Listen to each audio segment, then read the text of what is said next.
ओम शांति। भगवत गीता श्लोक क्लास में आज के श्लोक टेस्ट के लिए श्लोक नंबर है 13वें अध्याय का दूसरा श्लोक, अध्याय 13 का श्लोक नंबर 2 और 10वें अध्याय का 22वां श्लोक, अध्याय 10 का श्लोक नंबर 22।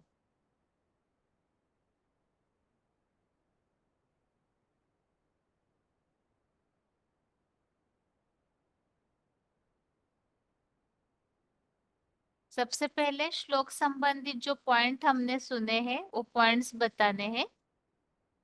फोन अनम्यूट है।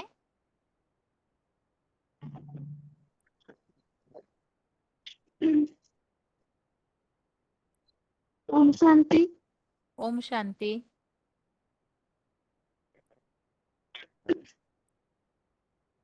हाँ, जो एक छोटा सा पॉइंट लिखी हूँ दीदी, जो बाबा ने बोले कि रथी सारथी का ज्ञान है, जो मैंने रथी मन रामबली आत्मा का स्वयं का रथ है, और रथी मने रामबली आत्मा का जो आत्मा है उस रथी है, और जो सारथी है सदा के लिए स्वयं जो शिव बाबा ही सारथी है, जो शास्त्रों में दिखाया कि भगवान ने अर्जुन का रथ को चलाया है।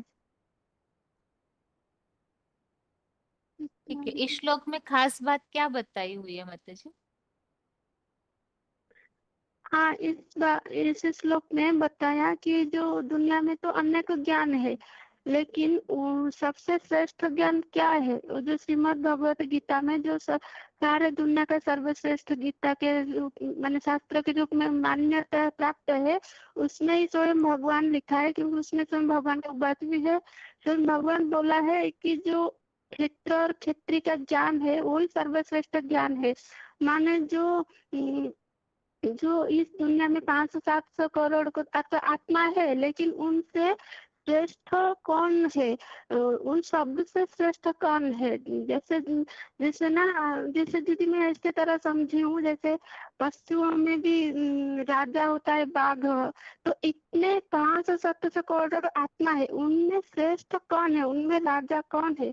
वो जो क्षेत्र माने शरीर का क्षेत्र है उसको जानना चाहिए, जिसमें स्वयं भगवान कलयुगांत में आते हैं नाटक को स्वर्ग बना के, उसको जानना चाहिए, और वही सर्वश्रेष्ठ ज्ञान है। और ऐसे तो भगवान सभी आत्माओं का भविष्य, अंत, वर्तमान को जानते हैं, लेकिन बताते नहीं, क्योंकि मैंने वो जैसे बीजगणित का फॉर्मूला बता देते हैं, रिजल्ट आ जाता है, ऐसे जैसे ज्योतिषों लोग भी बता देते हैं फॉर्मूला, तो ऐसे भगवान फॉर्मूला बता देते हैं, लेकिन वो जो एक श्रेष्ठ है 500 करोड़ आत्माओं में जो श्रेष्ठ, उसको बताते हैं, उसका ज्ञान देते हैं कि ये यही धर्म क्षेत्र है, जिसके शरीर में वो आते हैं वही क्षेत्र है, उसको जानना चाहिए। और उसका ज्ञान जो देते हैं शिव भगवान सुप्रीम सोल, वो उसका ज्ञाता भी है। इतना दीदी मैं जानती हूँ। ठीक है माता जी।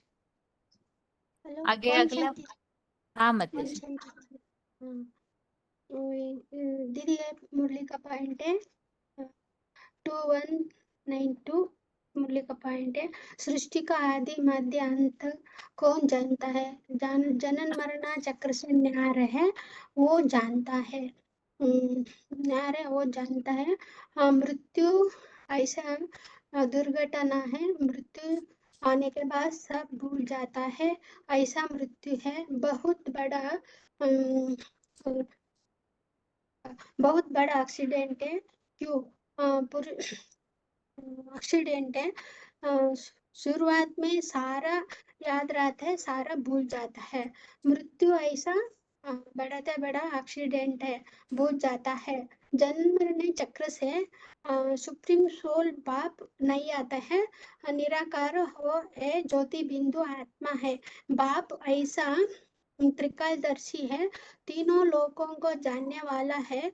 बहुत बहुत जन्म से बहुत जन्मों का बच्चों का बहुत जन्मों का बोलने का जरूरत नहीं है, वो सारा भूल जाता है।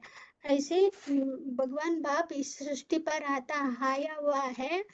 कब इसके अर्थ बाबा ने बताया है। कपिल मुनि का अर्थ बताया। कपिल मुनि का अर्थ है कपिलवासी भगवान को एक एक को भगवान सृष्टि पर एक मनुष्य आत्मा में प्रवेश करता है। प्रवेश करके सारा जन्मों का डायरेक्शन डायरेक्शन देता है। डायरेक्शन देते हैं वो डायरेक्टर है। ड्रामा में डायरेक्टर है आता है। पर्दे के पीछे पार्ट बजाता है। डायरेक्टर पर्दे के पीछे पार्ट बजाता है ना, इसीलिए सुप्रीम सोल बाप इनडायरेक्ट पार्ट बजाता है। शरीर शरीर में प्रवेश करके 5000 वर्ष तक वो शरीर में प्रवेश करने वाले पार्ट बजाते हैं दीदी। ये ठीक है पॉइंट दीदी। किस प्रसंग में सुना माता जी, आप बताइए। मना इस पॉइंट से रिलेटेड श्लोक में क्या बात आई है? मना 13 में ना दीदी। हाँ जी।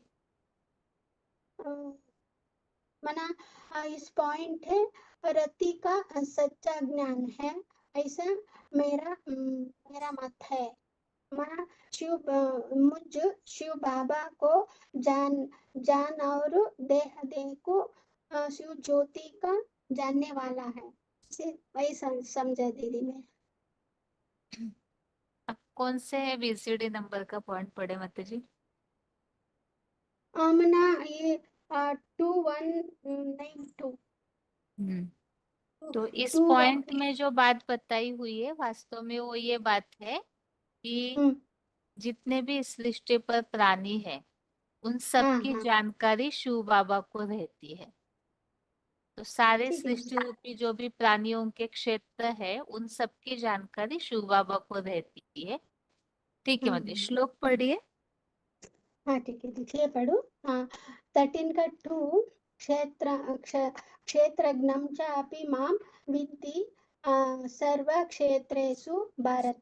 क्षेत्रज्ञयो ज्ञानं यत् तत् ज्ञानं मतं मम। ठीक है दीदी। हाँ जी माता जी, ठीक। 10वां का पढ़ो। 10 पढ़िए पढ़िए। 22 है ना 10वां का। हाँ जी हाँ। 10 का 22 है। वेदानां सामवेदाः अस्मि देवानाम् अस्मि वासवः इन्द्रियाणां मनश्च अस्मि भूतानाम् अस्मि चेतना। ओम शांति दीदी। हाँ ठीक है जी दीदी। हाँ गलत बोला है ना मुरली का पॉइंट। पॉइंट सही बताया, बस वो क्यों बताया हुआ है वो आप शायद ठीक से समझ नहीं पाए थे इसीलिए। ठीक है। ठीक है। ओम शांति। आगे अगला ओम फोन शांति। अनम्यूट है। ओम शांति। हाँ, मुरली का पॉइंट है VCD नंबर 2344। क्षेत्र और क्षेत्रज्ञ का ज्ञान ही सच्चा ज्ञान है। तो बाबा ने वो इशारा करके बता रहे थे, यह युद्ध क्षेत्र है, यह कर्म क्षेत्र है। माना युद्ध क्षेत्र जो रुद्र ज्ञान यज्ञ कुंड है जिसमें सबका विनाश। तो इतना बड़ा युद्ध क्षेत्र है, कोई भी नहीं बचेगा। यह शरीर क्षेत्र है। शरीर माना यह शरीर और उस शरीर की जो पूरी बायोग्राफी है, 84 जन्मों की बायोग्राफी को जानने वाला है, वो है क्षेत्रज्ञ। माना ऊपर उंगली करके इशारा किया, वो सुप्रीम सोल शिव। तो इस क्षेत्र और क्षेत्रज्ञ के ज्ञान को जानता है। माना क्षेत्र शरीर रूपी को जानता है और 84 जन्म लिए है, पूरा पक्का नीचे हो गया और उस शरीर को पहले से ही वो जानता है। माना वो क्षेत्रज्ञ है। तो दोनों को ज्ञान को जानता है, वही सच्चा ज्ञानी है। तो दोनों में से एक को भी भूलता है, माना शरीर रूपी क्षेत्र को मनुष्य सृष्टि का पिता मान लेना चाहिए, जान लेना चाहिए, पहचान लेना चाहिए और पहचान करके जीवन में उसको फॉलो करना चाहिए। अगर नहीं किया तो सबके जो शरीर रूपी क्षेत्र है नंबरवार, वो सब ध्वस्त हो जाएंगे। तो तो वो 5 तत्वों में गिरफ्त में आ जाएंगे। तो इसलिए जीवन में अगर मनुष्य का मनुष्य का है, तो मन का उपयोग करके वो क्षेत्र और इस क्षेत्रज्ञ को जानना चाहिए। तो इस सृष्टि में कहाँ काम कर रहा है, वो कौन है, कैसी स्टेज में है, उसकी क्या हिस्ट्री है, क्या जीवन कहानी वो है। वो जीवन कहानी औरों की जीवन कहानी बर्थ कौड़ी है, और वो एक की जीवन कहानी बर्थ पाउंड है। तो उसका कहा जाता है शिव की जीवन कहानी, क्योंकि शिव समान बन जाता है। ठीक है। इस हाँ। श्लोक में खास मुख्य बात क्या बताई हुई है?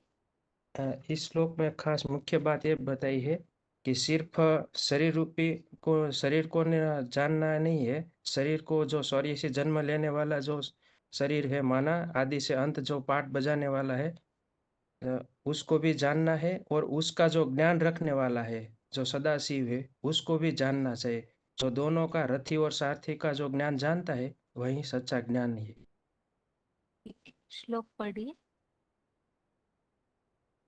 क्षेत्रज्ञं चापि माम विद्धि सर्वक्षेत्रेषु भारत।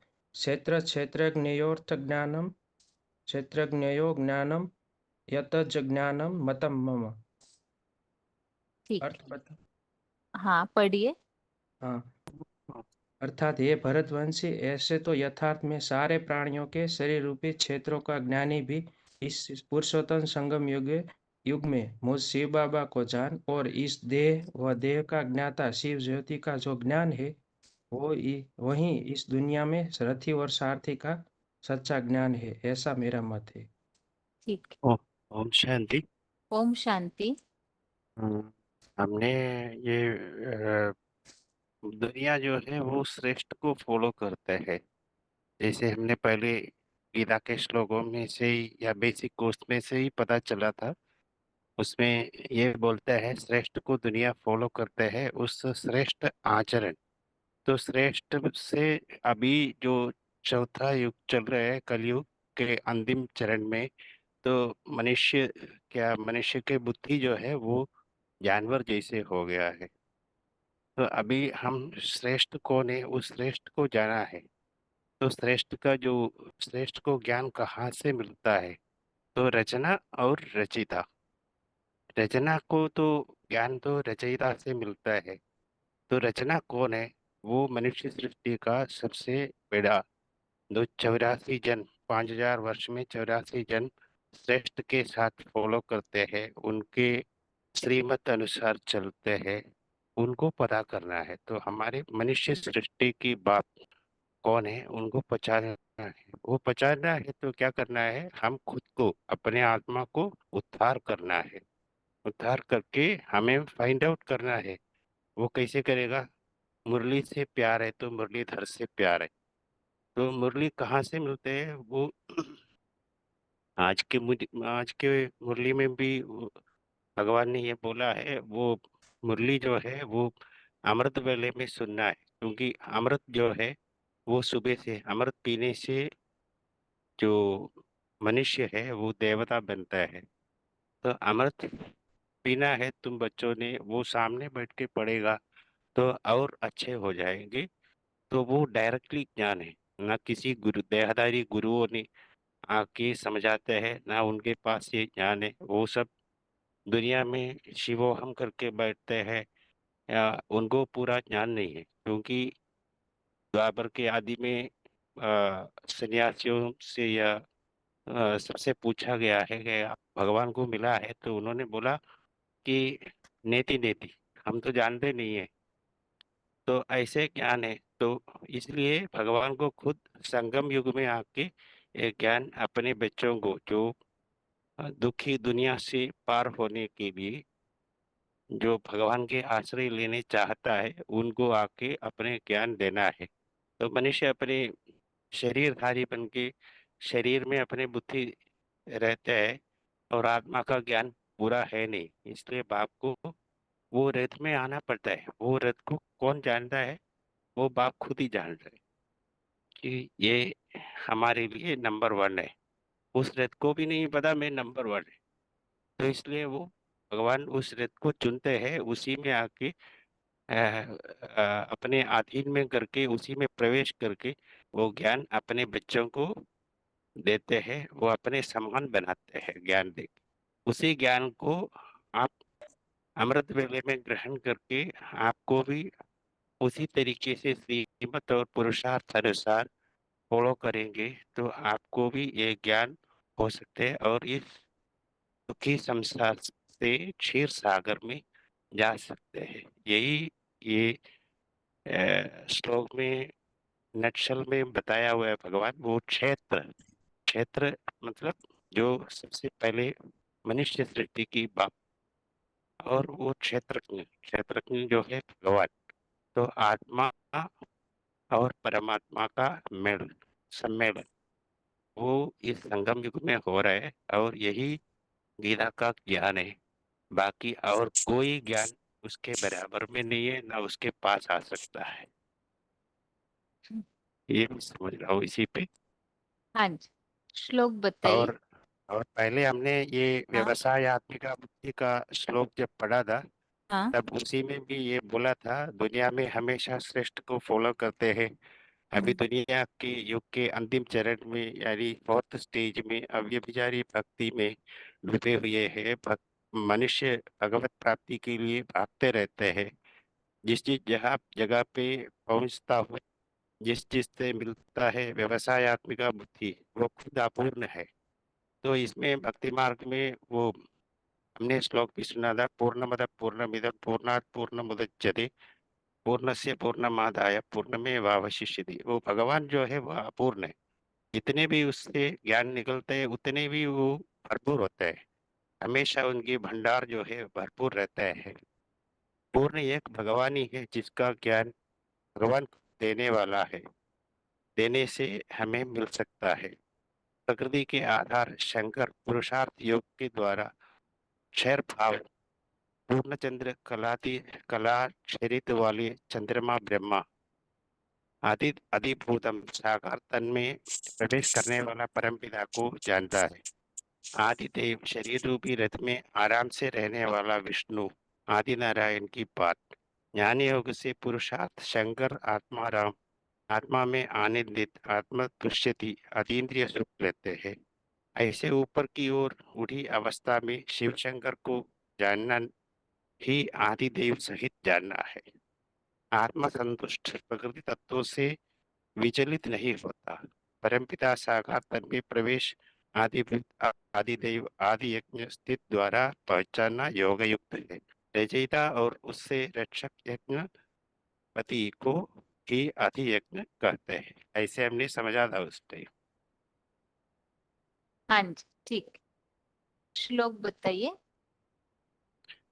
क्षेत्रज्ञं चाभिमां विद्धि सर्वक्षेत्रेषु भारत क्षेत्र क्षेत्रज्ञयोः ज्ञानं यत्तत् ज्ञानं मतं मम। ठीक, अर्थ पढ़ो। पढ़िए। हे भारतवंशी, ऐसे तो यथार्थ में सारे प्राणियों का शरीर रूप में क्षेत्रों की ज्ञानी भी इस पुरुषोत्तम संगम युग में मुझ शिव प्लस बाबा को जान, और इस देह व देह के ज्ञाता शिव ज्योति का जो ज्ञान है वो ही इस दुनिया में रथी और सारथी बच्चों ज्ञान है। ऐसे मेरा मत है। ठीक, और दूसरे दूसरे श्लोक पढ़ो। पढ़िए।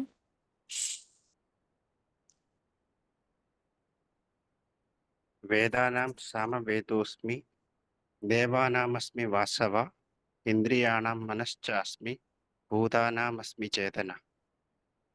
ठीक, आगे अगला फोन अनम्यूट है। भैरवाक्य माता जी, फोन अनम्यूट है 28,287। जी माता जी, ओम शांति। हाँ, ओम शांति माता जी। पॉइंट लिखे हैं माता जी आप? हाँ लिखिए एक। बताइए। क्षेत्र क्षेत्रज्ञ का ज्ञान ही सच्चा ज्ञान है। ये विश्री 23:44। इदम शरीरम कौन्तेय क्षेत्र वित्य विधीयते। मतलब यह युद्ध क्षेत्र है और यह शरीर है और यह कर्म क्षेत्र है। क्षेत्र रुद्र ज्ञान ज्ञान कुंड है जिसे सब स्वाहा होने हैं, कोई भी नहीं बचेगा। यह शरीर क्षेत्र और जो ये 84 जन्म को बायोग्राफी को जो जानने वाला है वह शिव है, वही क्षेत्रज्ञ है। क्षेत्र शरीर और क्षेत्रज्ञ को जो जानता है शरीर रूपी क्षेत्र है, इसने 84 जन्म लिया है, पूरा 100% निश्चय हो गया तो उसको शरीर को पहले से ही वह जानता है। दोनों को ज्ञान को जो जानता है वही सच्चा ज्ञानी है। दोनों में एक को ही भूलता है तो अज्ञानी है। जैसे मनुष्य सृष्टि का पिता को जानना पहचानना चाहिए और उनको फॉलो भी करना चाहिए, नहीं किया तो सब शरीर रूपी क्षेत्र नंबरवार खलास हो जाएंगे। औरों की जैसे बर्थ कौड़ी मनाते हैं और शिव का तो बर्थ पाउंड है, वही वही जो शिव समान बनते हैं। ठीक है माताजी, अगर यहाँ जो श्लोक में बात बताई है, क्षेत्र और क्षेत्रज्ञ को जानना चाहिए, अगर हाँ। नहीं जानते हैं कोई तो उससे क्या नुकसान होगा? पॉइंट में बाबा ने कुछ बात बताई थी, कलयुग अंत में जो क्षेत्र और क्षेत्रज्ञ का ज्ञान है वो सच्चा ज्ञान है, लेकिन अगर उन्हें कोई नहीं जानता है तो क्या होगा नहीं उससे? नहीं जानते तो वो तो अज्ञानी मतलब अज्ञानी कहलाता है। और फिर ये जो वो जो यज्ञ कुंड है उसी में सारा स्वाहा होने वाला है, यही तो। लेकिन बाबा ने कुछ और एक बात बताई थी, अगर उन्हें नहीं जानते हैं इसी जीवन में कोई तो क्या होगा? ठीक है माता जी, आप श्लोक पढ़िए माता जी, आगे किसी से पूछते हैं। क्षेत्रज्ञं चापि मां वृद्धि सर्वक्षेत्रेषु भारत क्षेत्र क्षेत्रज्ञयो ज्ञानम यतज ज्ञानम मतम मम। अर्थ भी बोलो। पढ़िए। हे भरतवंशी, सर्व सामान्य क्षेत्र रूपी शरीरों में क्षेत्र का जानने वाला भी मुझ शिव शंकर को जानो, और क्षेत्र और क्षेत्रज्ञ का जो ज्ञान है वही सच्चा ज्ञान है, ऐसा मेरा मत है। ठीक है, आगे फोन अनम्यूट है। 21-206 फोन अनम्यूट है। हाँ जी, ओम शांति। हाँ बताइए उत्तर। अभी प्रश्न ये पूछा था, अगर क्षेत्र और क्षेत्रज्ञ को कोई नहीं जानता है इस संगम युग में तो उससे क्या नुकसान हो सकता है? बाबा ने कहा कि इस शरीर रूपी क्षेत्र को सृष्टि का पिता को मान लेना और जान लेना चाहिए। अगर नहीं जानते तो सबका शरीर रूपी क्षेत्र नंबरवार ध्वस्त हो जाएगा, कम से कम बर्फ में तो दब ही जाएगा। हाँ जी ठीक है। और यहाँ पर क्षेत्र किन के लिए कहा है और क्षेत्रज्ञ किन के लिए कहा हुआ है? क्षेत्र कहा हुआ है साकार शरीर मुकर्रर रथ के लिए, और जो मुकर्रर रथ को जानने वाला है उसको क्षेत्रज्ञ कहा हुआ है, मतलब ठीक है, निराकार सुप्रीम सोल को। श्लोक बताइए। क्षेत्रज्ञं चापि मां विद्धि सर्व क्षेत्रेषु भारत क्षेत्र क्षेत्रज्ञ ज्ञानम यत्तत् ज्ञानम मतम मम। अर्थ बताना है। बताइए। हे भरतवंशी, ऐसे तो यथार्थ में मैं सारे प्राणियों के शरीर रूप क्षेत्र का ज्ञानी भी इस पुरुषोत्तम संगम युग में मुझ शिव प्लस बाबा को जान, और इस देह व देह के ज्ञाता शिव ज्योति का जो ज्ञान है वो ही इस दुनिया में रथी और सारथी का सच्चा ज्ञान है, ऐसा मेरा मत है। ठीक है, सौम्य गीता ज्ञान किसके लिए कहा हुआ है? सौम्य गीता ज्ञान 10वें अध्याय के श्लोक संबंधित बात है ये। जी, सौम्य गीता ज्ञान का अर्थ याद नहीं आ रहा है। ठीक है, आप देखिए, तब तक आगे किसी का फोन अनम्यूट कर दे। जी हाँ जी। हेलो दीदी। हेलो दीदी। आगे। ओम हाँ शांति माता जी, आप 1 मिनट रुकिए। दूसरा प्रश्न यह है कि 10वें अध्याय में ऐसे बताया हुआ है कि सारे प्राणियों में चेतना शक्ति, तो ये चेतना शक्ति सब प्राणियों में कैसे भरती है? जी हाँ, निराकार शिव ज्ञान जो का अपार भंडार है। जब सृष्टि पर आता है तो मुकर्रर रथ के द्वारा हर एक इंद्रियों में अपार शक्ति प्रभावित हो जाती है। हाथों में, कानों में, सॉरी, हाथों में, एक मिनट ध्यान दो। जब शिव ज्ञान युग का अपार भंडार है, कोई सृष्टि पर जब आता है तो मुकरा रथ में, उस मुकरा रथ के द्वारा हर एक इंद्रियों से अपार शक्ति प्रभावित होती है। आंखों से, हाथों से वो प्रवाह सबसे जास्ती शक्ति प्रभावित होता है। हर आत्मा एक प्रकार का पात्र है। कोई मन बुद्धि रूपी पात्र छोटा है और कोई बड़ा है, कोई मीडियम है, इसे नंबरवार पात्र है। 500 से 700 करोड़ आत्माएं सब पात्र है। कोई नंबरवार ज्ञान जो की पावर अपने में इसी संगम युग में भरते हैं, और पावर पहले जन्म से लेकर कलियुग के अंत जन्म तक ये काम देती है। और हम सब तो क्षर है और शिव अक्षर है, तो मुकरा रथ से कोई भी इंद्रिय से संग करने से भी वो क्षरित नहीं होता है, पतित होने वाला नहीं है, क्योंकि वो अमोघ वीर्य है। ठीक, श्लोक बताइए। वेदानां सामवेदास्मि देवानां अस्मि वासवः इंद्रियाणां मनश्चास्मि भूतानां अस्मि चेतना क्षेत्रज्ञं च अपि मां विद्धि सर्वक्षेत्रेषु भारत क्षेत्र क्षेत्रज्ञयोः ज्ञानं यत्तत् ज्ञानं मतम मम। ठीक, आगे बताइए। 21,206 आपको मिला क्या उत्तर? हाँ जी, जो पोएट्री को जो अर्थ सहित जानते हैं, मतलब उस गुह्य अर्थ, मतलब मुरली तो सभी पढ़ लेते हैं, शास्त्र तो सभी पढ़ लेते हैं, लेकिन उसके गुह्य अर्थ कोई नहीं जानते हैं। जो अर्थ सहित जान लेते हैं उसी को ये सौम्य गीता ज्ञान कहा हुआ है। हाँ जी, ठीक है। हाँ जी। आगे, ओम शांति। आगे, हेलो दीदी। हाँ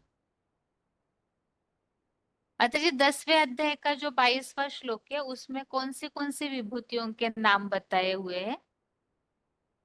दीदी, एक तो वेदों में सामवेद है, हम्म, और वसुदेव में वासव मतलब वासुदेव है, हाँ, और इंद्रियों 11 इंद्रियों में मन है, और प्राणियों में चेतन शक्ति है। यहाँ मन किन के लिए बोला है बाबा ने श्लोक में? इसमें तो श्लोक में तो ये बता रखे दीदी, रूपी दले हनुमान का नाम ले रखा, लेकिन बाबा मुरलिया में तो ब्रह्मा बाबा के लिए बोला है।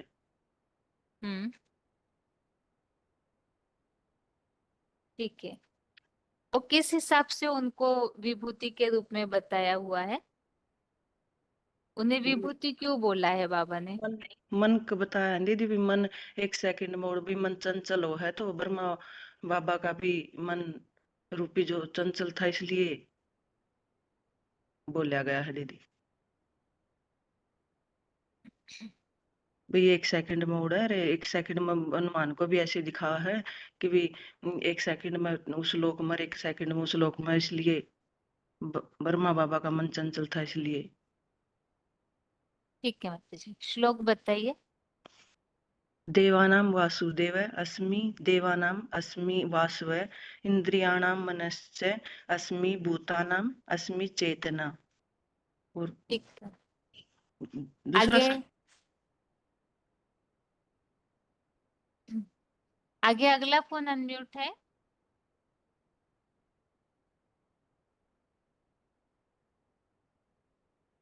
फोन अनम्यूट है, रोल नंबर बताइए माता जी। झांसी और सतना दोनों माताओं का फोन अनम्यूट है, अपना रोल नंबर बताइए। हेलो, ओम शांति बहन जी। हाँ 20497 सतना मधुबन। हाँ, बताइए माता जी 10वें अध्याय में कौन सी विभूतियों का नाम बताया हुआ है? 10वें अध्याय में ये हनुमान के लिए बोला है बहन जी, पर ब्रह्मा में है, हमसे खेल लो। बताइए बताइए सतना के माता जी। हनुमान का है, पर है तो ब्रह्मा बाबा का ही बहन जी। ये बच्चों है वो चारों वेदों में सामवेद रूप सौम्य गीता ज्ञान हूँ, वसुदेवों में प्रधान वसु शिव का पुत्र वासव वासुदेव महेंद्र हूँ। 11 बल रुद्र रूप इंद्रियों में मन रूपी चंचल कपिध्वज हनुमान हूँ और भिन्न भिन्न समुदाय के प्राणियों में योग ऊर्जा रूपी चेतना शक्ति मैं ही हूँ। और ये भी बताया अजन्मा होने से अखुट ज्ञान धन भंडारी सदा शिव ज्योति ही वसु है, जिसका बड़ा बच्चा इंद्रदेव ही वासव है। यानी कि ये तो प्रजापिता के लिए ही बोला है कि सबसे ज्यादा माना ज्ञान का जो बरसात भरते हैं वो एक ही बड़ा बच्चा है जो जिसको प्रजापिता कहती है। ठीक है माता जी। और आगे एक तो भी याद किया है, 18 का भी किया है और 34 का भी। क्या माता जी क्या किया है?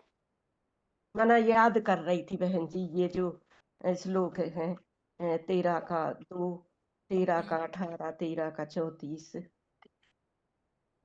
बताइए 13 का दूसरा श्लोक माता जी। 13 का दूसरा है क्षेत्रज्ञ अपि माम विद्धि सर्व क्षेत्रेषु भारत क्षेत्र क्षेत्रज्ञो यह ज्ञान यत तत् ज्ञानम मत मम। ठीक है। अभी जम्मू के माता जी का फोन अनम्यूट है और झांसी के माता जी अपना रोल नंबर बताइए। झांसी के माता जी। हाँ जी माता जी। झांसी हेलो। की माता जी का फोन अनम्यूट है, अपना रोल नंबर बताइए। हाँ 15,761। ठीक है। अभी जम्मू के माता जी और आप दोनों के लिए प्रश्न है।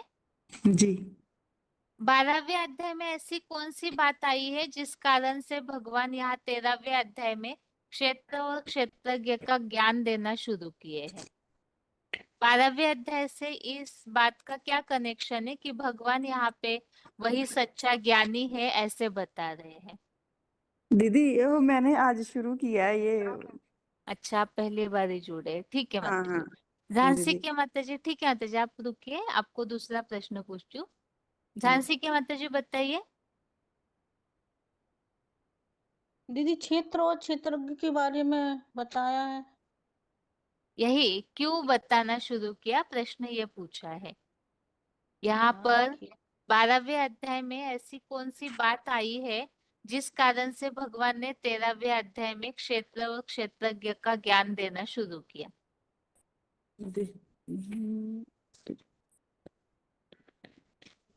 25,296, 94, 32। 2 फोन अनम्यूट है, बताइए माता जी। शांति दीदी। ओम शांति।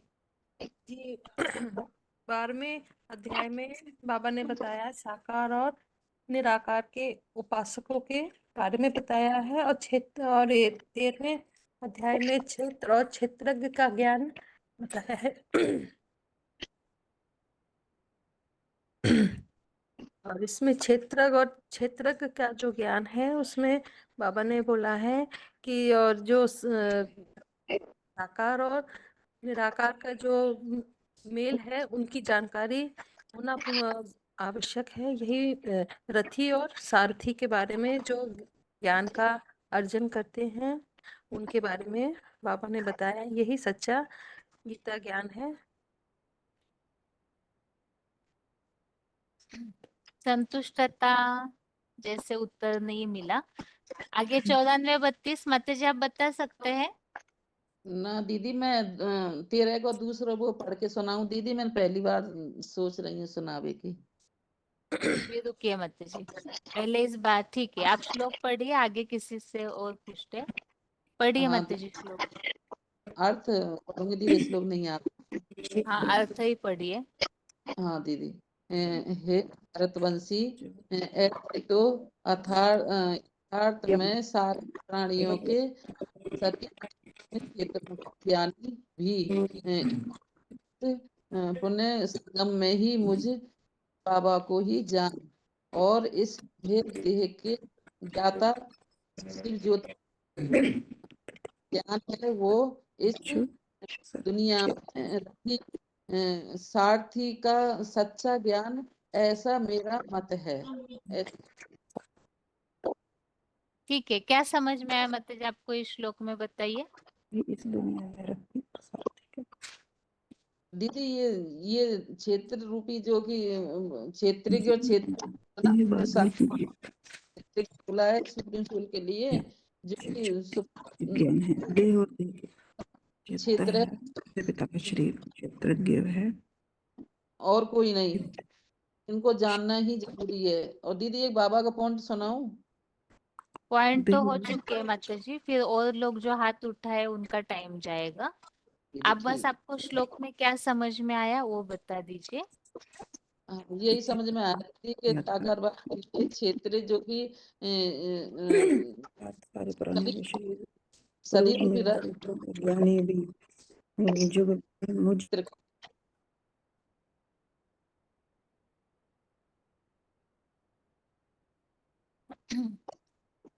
ठीक है, वृंदावन के माता जी आप बताइए।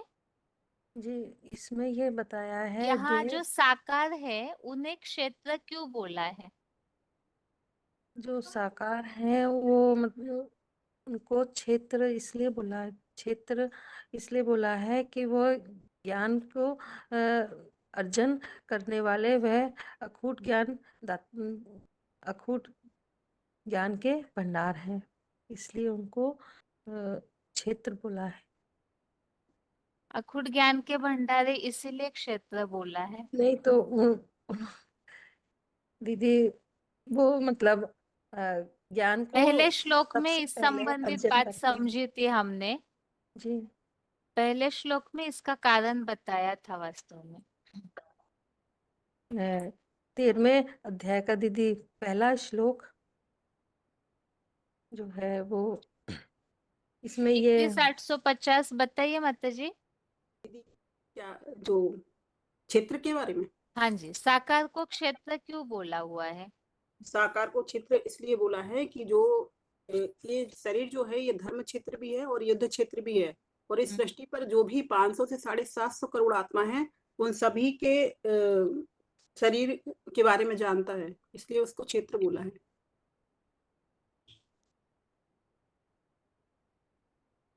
पाँच 500 करोड़ के बारे में जानता है इसलिए क्षेत्र। उनके शरीर के बारे में सभी कि मतलब उसको बायोग्राफी जानता है वो। हाँ, तो जानकारी रखना मतलब क्षेत्रज्ञ हो गया। नहीं, क्षेत्र माना सभी के शरीर के जो धर्म क्षेत्र युद्ध, ये सृष्टि क्या है, ये धर्म क्षेत्र है, युद्ध क्षेत्र है, तो सब मतलब ये शरीर भी जो है ये क्या है, ये भी कर्म क्षेत्र है, युद्ध क्षेत्र है। तो सभी का मनुष्य सृष्टि जितनी भी मनुष्य आत्मा है सभी का पिता कौन है, ये क्षेत्र है, जो साकार है वही है।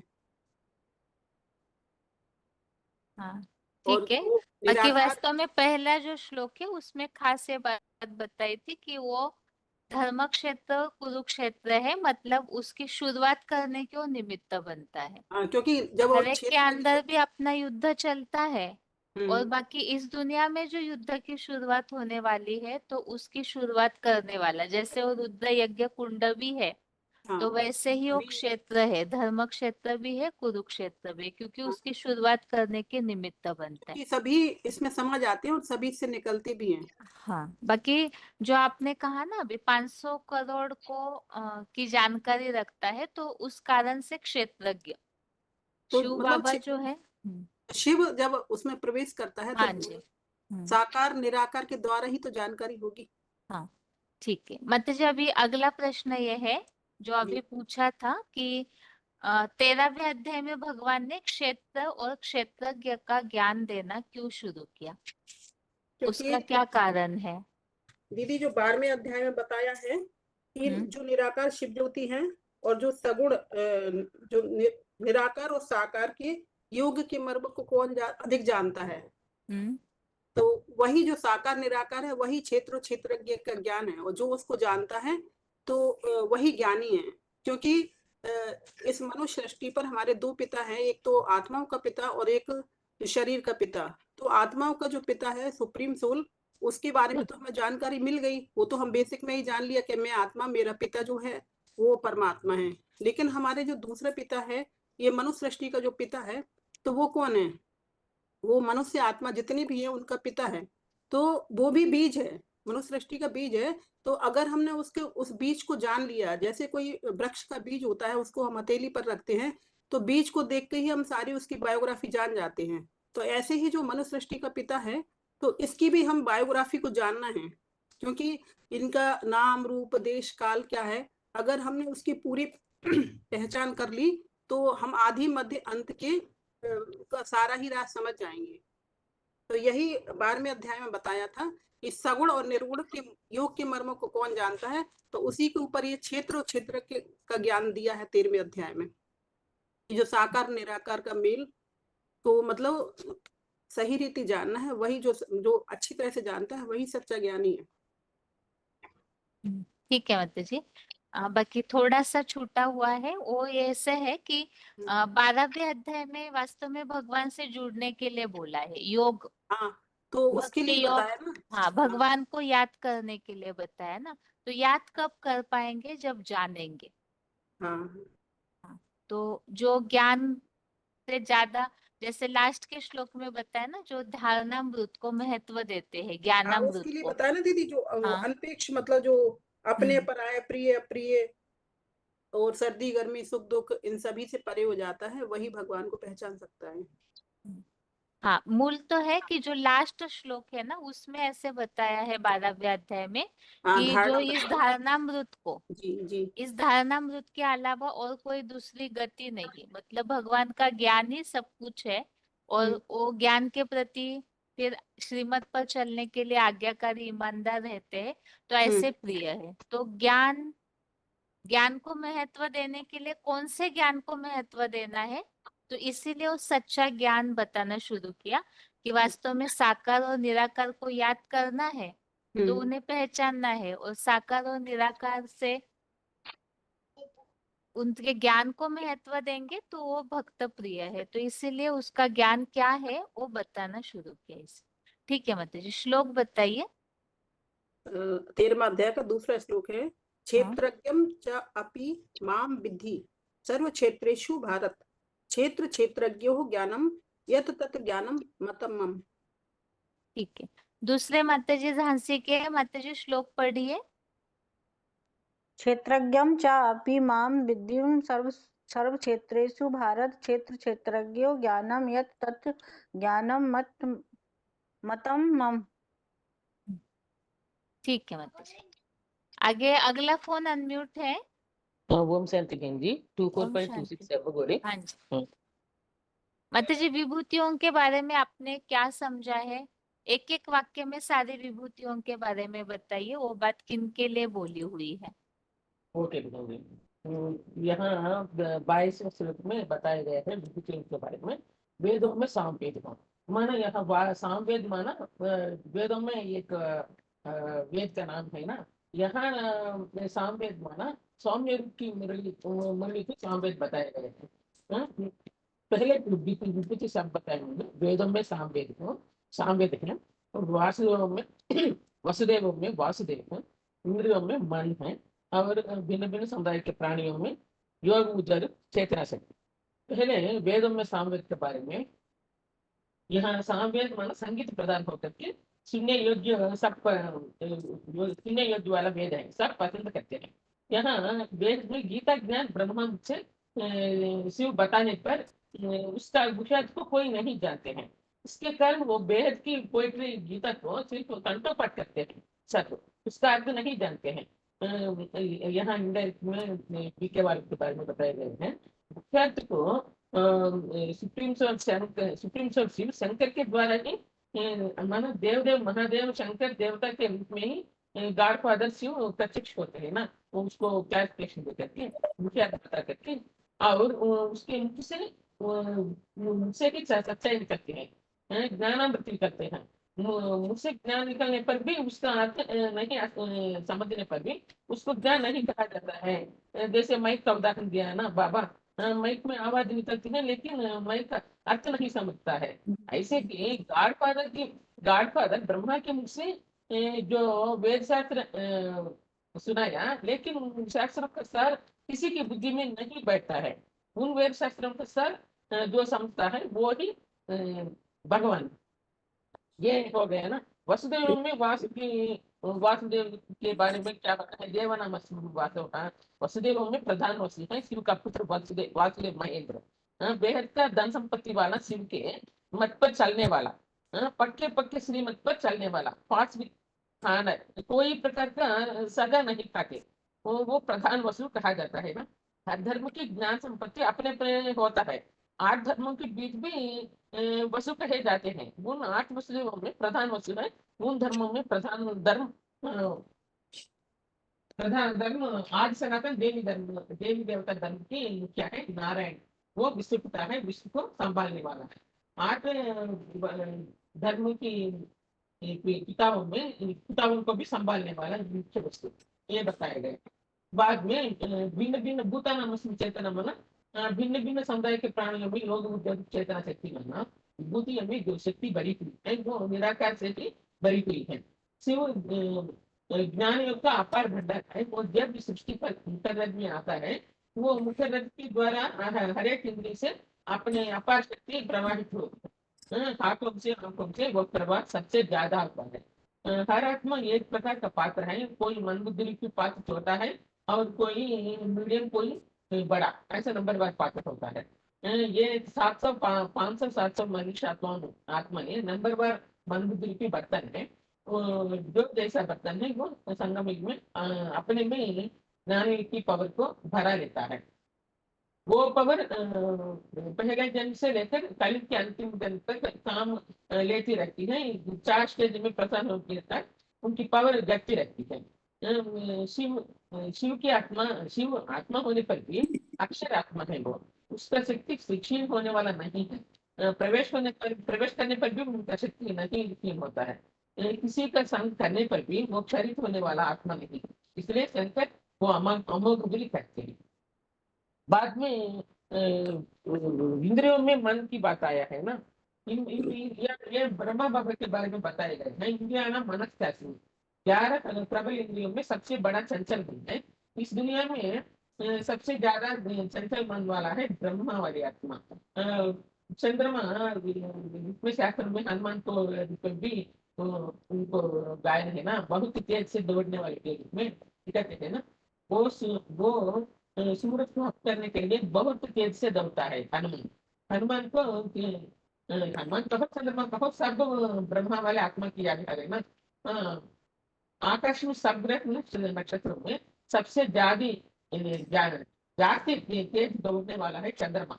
पृथ्वी सूरज का चक्कर लगाती है, पृथ्वी का भी चक्कर लगाने वाला चंद्रमा है।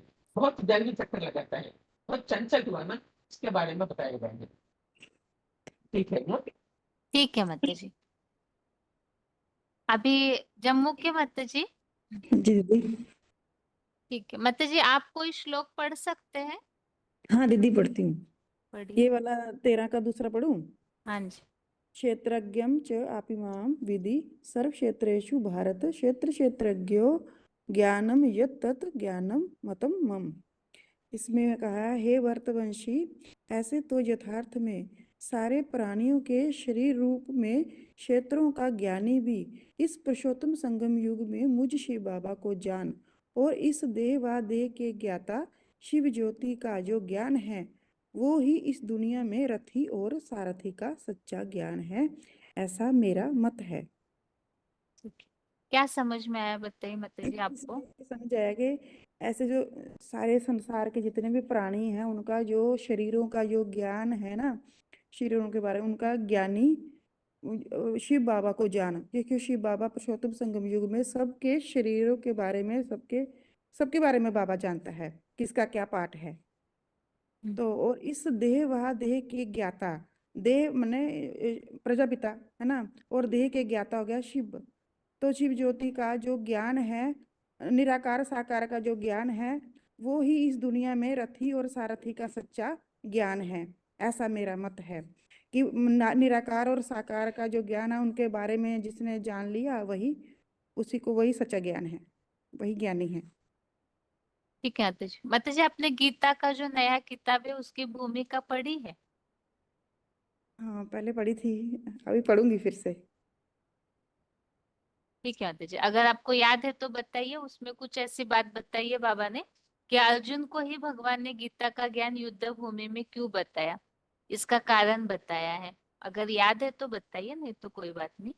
अर्जुन को ही तो ज्ञान का मुरली में तो बाबा बोलते हैं ज्ञान का अर्जन करने वाला अर्जुन है ना। अर्जुन ही बाबा यही बोला ना पहले श्लोक में, ये धर्म युद्ध है, धर्म क्षेत्र बाबा ही तो है, इस सारे संसार का बीज है, इसलिए सुप्रीम सोल ने उसी को ही चुना है ना। वही तो मेन है बाबा प्रजापिता, और इसलिए उन्हीं के रथ में आए बाबा।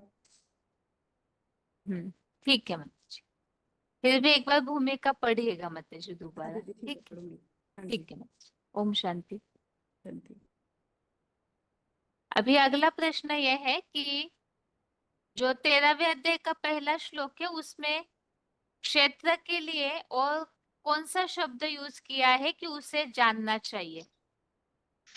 यहाँ जो बात चल रही है क्षेत्र और क्षेत्रज्ञ को जानना चाहिए, वो क्षेत्र मतलब कौन है, कौन से तन को जानने की बात श्लोक में बताइए, पहले श्लोक में। दीदी मैं बोलूं? हाँ जी आपके लिए ही है, बताइए। हाँ दीदी, तो इसमें जो भगवान ने बताया कि जो अर्जुन का जो रथ है वो जो शरीर रूपी रथ है, वो जो भाग्यशाली रथ है वही क्षेत्र है, और अर्जुन जो वो क्षेत्री है, और उसके बारे में जो जानता है वो है क्षेत्रज्ञ, मतलब परमपिता शिव जो आत्माओं का बाप है, वो सभी मनुष्य आत्माओं का, सभी आत्माओं के बारे में वो जानता है, तो वो क्षेत्रज्ञ है। हाँ लेकिन प्रश्न यहाँ पूछा है कि वो क्षेत्र के लिए ही 13वें अध्याय के पहले श्लोक में कौन सा शब्द उपयोग किया गया है। जो कर्म, धर्म और कर्म की भूमि बताया है, और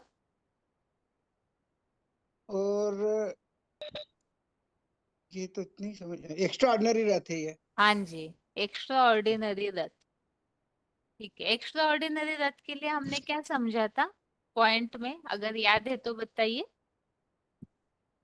वो उसके लिए भूमिका के उसके जरिए से बता सकते दीदी, तो अगर आप परमिशन दे तो मैं बोलता हूँ। बताइए बताइए। दीदी उसने बताया कि ये जो अर्जुन जो है महानायक है।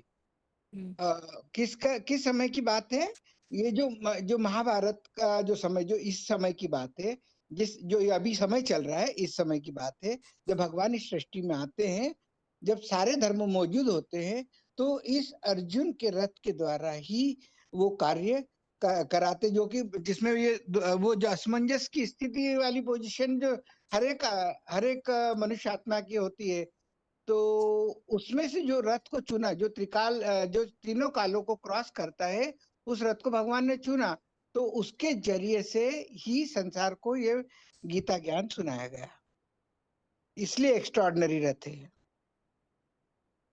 ठीक है, भुवनेश्वर के माता जी एक मिनट, आप श्लोक पढ़िए, इंदौर आप पढ़िए श्लोक 13वें अध्याय का दूसरा। हाँ जी। क्षेत्रज्ञम च अपि मां विद्धि सर्व क्षेत्रेषु भारत क्षेत्र क्षेत्रज्ञो ज्ञानम यत् तत् ज्ञानम मतम मम। और ये 10वें अध्याय का 22वां बोल दो जी। हाँ जी पढ़िए। 10वें अध्याय का 22वां श्लोक बोलता हूँ। वेदानाम सामवेदः अस्मि देवानाम अस्मि वासवः इंद्रियाणाम मनश्च अस्मि भूतानाम अस्मि चेतना। ठीक है, हाँ माता जी आप बताइए, आपने शायद आपने ही उस दिन पॉइंट बताया था एक्स्ट्रा ऑर्डिनरी रथ का, बताइए। ये एक्स्ट्रा ऑर्डिनरी रथ के बारे में। हाँ जी, मतलब एक्स्ट्रा ऑर्डिनरी रथ मैंने कोई का तो ऐसे में जितना याद है मैं बताती हूँ, देख कर मतलब कोई का तो बाबा ने बोले ना, कोई 81 जन्म लेते हैं, कोई 82 जन्म, कोई 83 जन्म, ऐसे 84 जन्म ब्रह्मा लेते हैं, और ब्रह्मा का फॉलोअर्स 84 जन्म लेते हैं, वो भी अभी 84 जन्म लेते हैं और अभी शरीर छोड़ते जा, ब्रह्मा भी शरीर छोड़ दिए और उनका फॉलोअर्स भी शरीर छोड़ दिए। लेकिन बाबा का जो है ना, इनका एक्स्ट्रा ऑर्डिनरी रहता है, मतलब 85वां बोलते हैं उनका जो अभी का जन्म। कैसे 85वां जन्म होता है? मतलब 60, बाबा बोलते हैं ना भगवान कब आते हैं? जब ये वानप्रस्थ अवस्था में मैं प्रवेश करता हूँ। तो 36 में ये रथ को जिसमें बाबा आते हैं, मुकर्रर रथ, उनका 60 साल हुआ था, मतलब वानप्रस्थ अवस्था हो गया था। तो उनका वही 76 को उनका 84, मतलब 36 को उनका 84 जन्म हुआ और 76 को उनका 84 जन्म पूरी हुआ। तो 76 को उनका एक्स्ट्रा ऑर्डिनरी रथ, मतलब 85वां जन्म शुरू हुआ और उनको भी एक्स्ट्रा ऑर्डिनरी रथ भी कहेंगे और नया, मतलब सत्ययुग का नया ये भी कहेंगे, शरीर भी कहेंगे। इस रथ, इस शरीर, बाबा बोलते हैं ना, इस शरीर के द्वारा ही हम जो विनाश होता है, विनाश को पार करेंगे इस शरीर के द्वारा ही। मतलब ये शरीर ही हम उनका ही एक्स्ट्रा ऑर्डिनरी रहते हैं। यही है ना दीदी? ठीक है आरती जी। अभी बीच में एक प्रश्न पूछा था, फिर हाँ। से प्रश्न रिपीट कर रहे हैं कि 13वें अध्याय में भगवान ने क्षेत्र और क्षेत्रज्ञ का ज्ञान ही जरूरी है ऐसे बताना क्यों शुरू किया? इस संबंधित 12वें अध्याय में क्या क्या बातें आई है जिस कारण से 13वें अध्याय में इस तरह से ज्ञान देना शुरू किया है भगवान ने?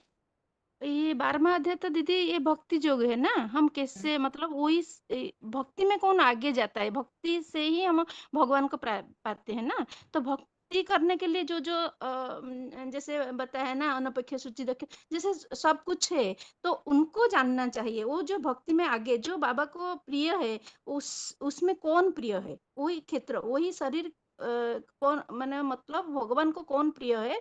इसीलिए वो लास्ट में बताया ना, जो धर्मामृतम इदम तथम उक्तम पर्युपासते, मतलब धारणामृत, मतलब तुम्हें, जैसे इसमें बोला है, तुम्हें गति दूसरे न कोई, मतलब वही ही मतलब सिर्फ मतलब जिसका वही गति है, मतलब एक को छोड़कर उनका कोई भी गति नहीं है। इसीलिए वो क्षेत्र को, वही क्षेत्र, कौन सा क्षेत्र, जिस क्षेत्र के द्वारा धर्म युद्ध होगा, कर्म युद्ध होगा, वही क्षेत्र कौन है, उसको जानने के लिए बाबा ने 13वां अध्याय में क्षेत्रज्ञ योग का ये दिए, ज्ञान दिए। दीदी ये बात है ना? ठीक है माता जी, थोड़ा सा और मंथन कीजिएगा बाकी। लोग बताइए माता जी। 13वां का हाँ, दोनों भी बताइए। ठीक है। क्षेत्रज्ञं च अपि मा विद्धि सर्वक्षेत्रेषु भारत क्षेत्र क्षेत्रज्ञं ज्ञानम यत् तत् ज्ञानम मतम मम। और 10वां का 22 है, वेदानाम सामवेद अस्मि, देवानाम अस्मि वासव, इंद्रियाणाम मनश्च अस्मि, भूतानाम अस्मि चेतना। ठीक है, शांति। आगे 20785 माता जी, यही प्रश्न है आपके लिए भी। जी दीदी। हाँ जी सुना नहीं प्रश्न माता जी आपने? हाँ 12वें अध्याय में मैंने क्या किस आधार पे, यही ना? हम्म। हाँ तो 12वें अध्याय में दीदी वो मैंने भगवान के प्रति श्रद्धा, भावना, भक्ति, मैंने प्रेम जो है ईश्वर के प्रति जो हमारा प्रेम है, तो वो कैसे होगा, मैंने सच्चा योग हम कैसे लगाएंगे? जब उनको भली भली भांति जानेंगे तब ना।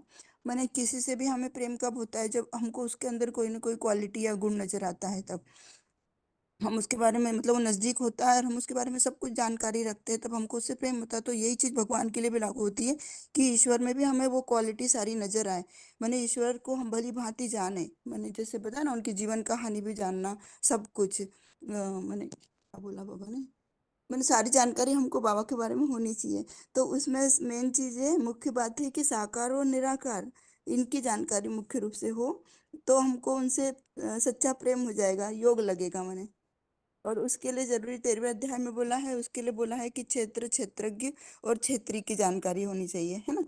तो क्षेत्र के लिए बोला है कि शरीर, जो शरीर माने शिव बाबा का शरीर, रथ जिसमें वो निराकार प्रवेश करता है। और क्षेत्री माने सुप्रीम सोल शिव, है ना दीदी? रथ ही हो गया।